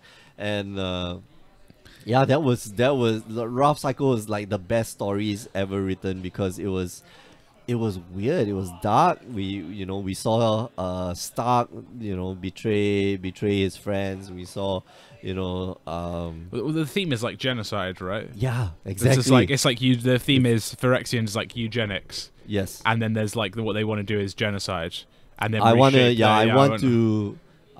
basically just want to take over your world because my world's so screwed up. And that's what they had with Mirrodin as well. It's Yeah, like we're just exactly. gonna like turn Mirrodin into Phyrexia number 2. Yeah, and that's and oh man, the story of Mirrodin, because I didn't read the books, so like Mirrodin was also another amazing story that I thought I could have latched on, but I don't like reading, so at that point in time I was like, I follow the story loosely. I think it's got better. It's got a lot better. It's got a lot better. It's got a lot better. Like it's more well thought of now. Like when we went from Raft Cycle to like Urza Saga, I was like, yeah, okay. Did we just step back in time? Did we really do this? And then I just lost interest. I mean, in terms of card design, they step back in time a long way.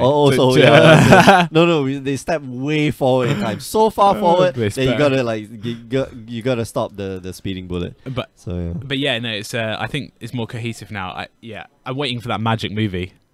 Oh no, I'm not. It's never gonna happen. Yeah, it's been quietly shelved. Yeah, please don't make another Justice League.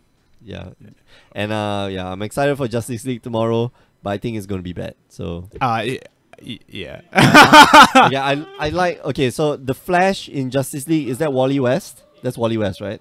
Or is that Barry Allen? Okay. Oh, cool. That's Barry Allen. Oh, no, he hasn't disappeared yet. He's supposed to disappear. Okay, so for those of you who don't read comics, Barry Allen is the first guy.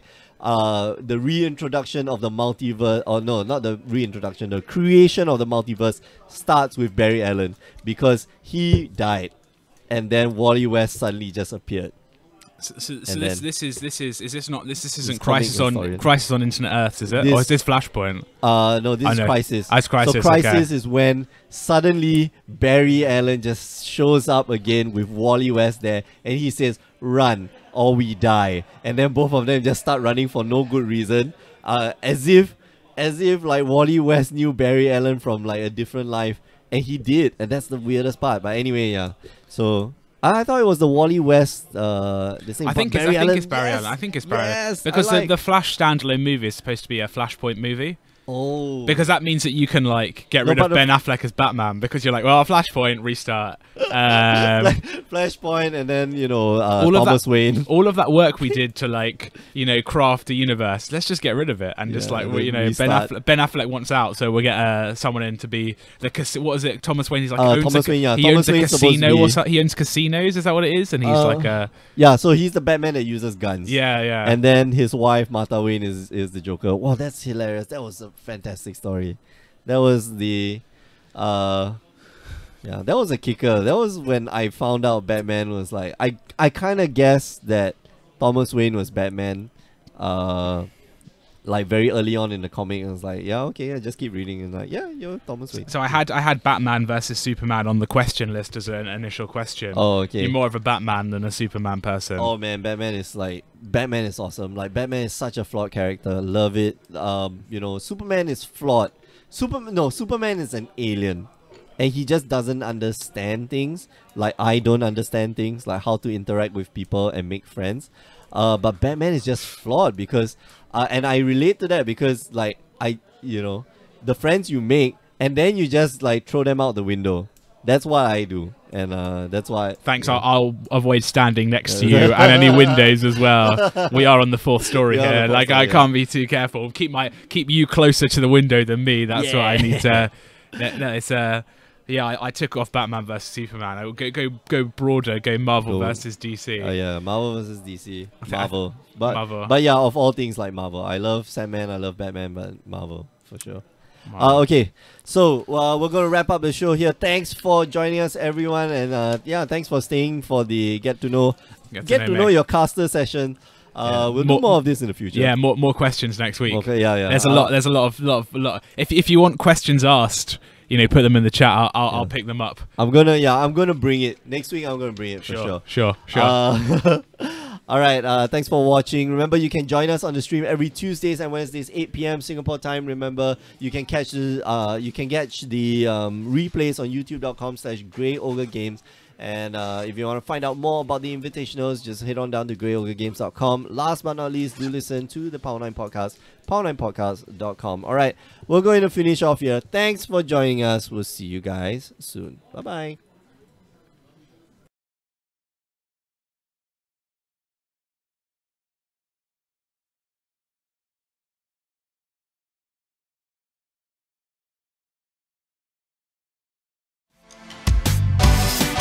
Start your journey on the Grey Ogre Games Invitational for 2017. Everyone stands a shot to qualify for the championships by participating in our daily and monthly events leading up to the seasonal qualifiers. Earn points by playing the format of your choice, and you might find yourself vying for a piece of the $5,000 prize pool. Follow the action through our extensive video coverage on Twitch and YouTube. For more information, visit greyogregames.com/invitational. Start playing today to earn your spot in the Grey Ogre Games Invitational.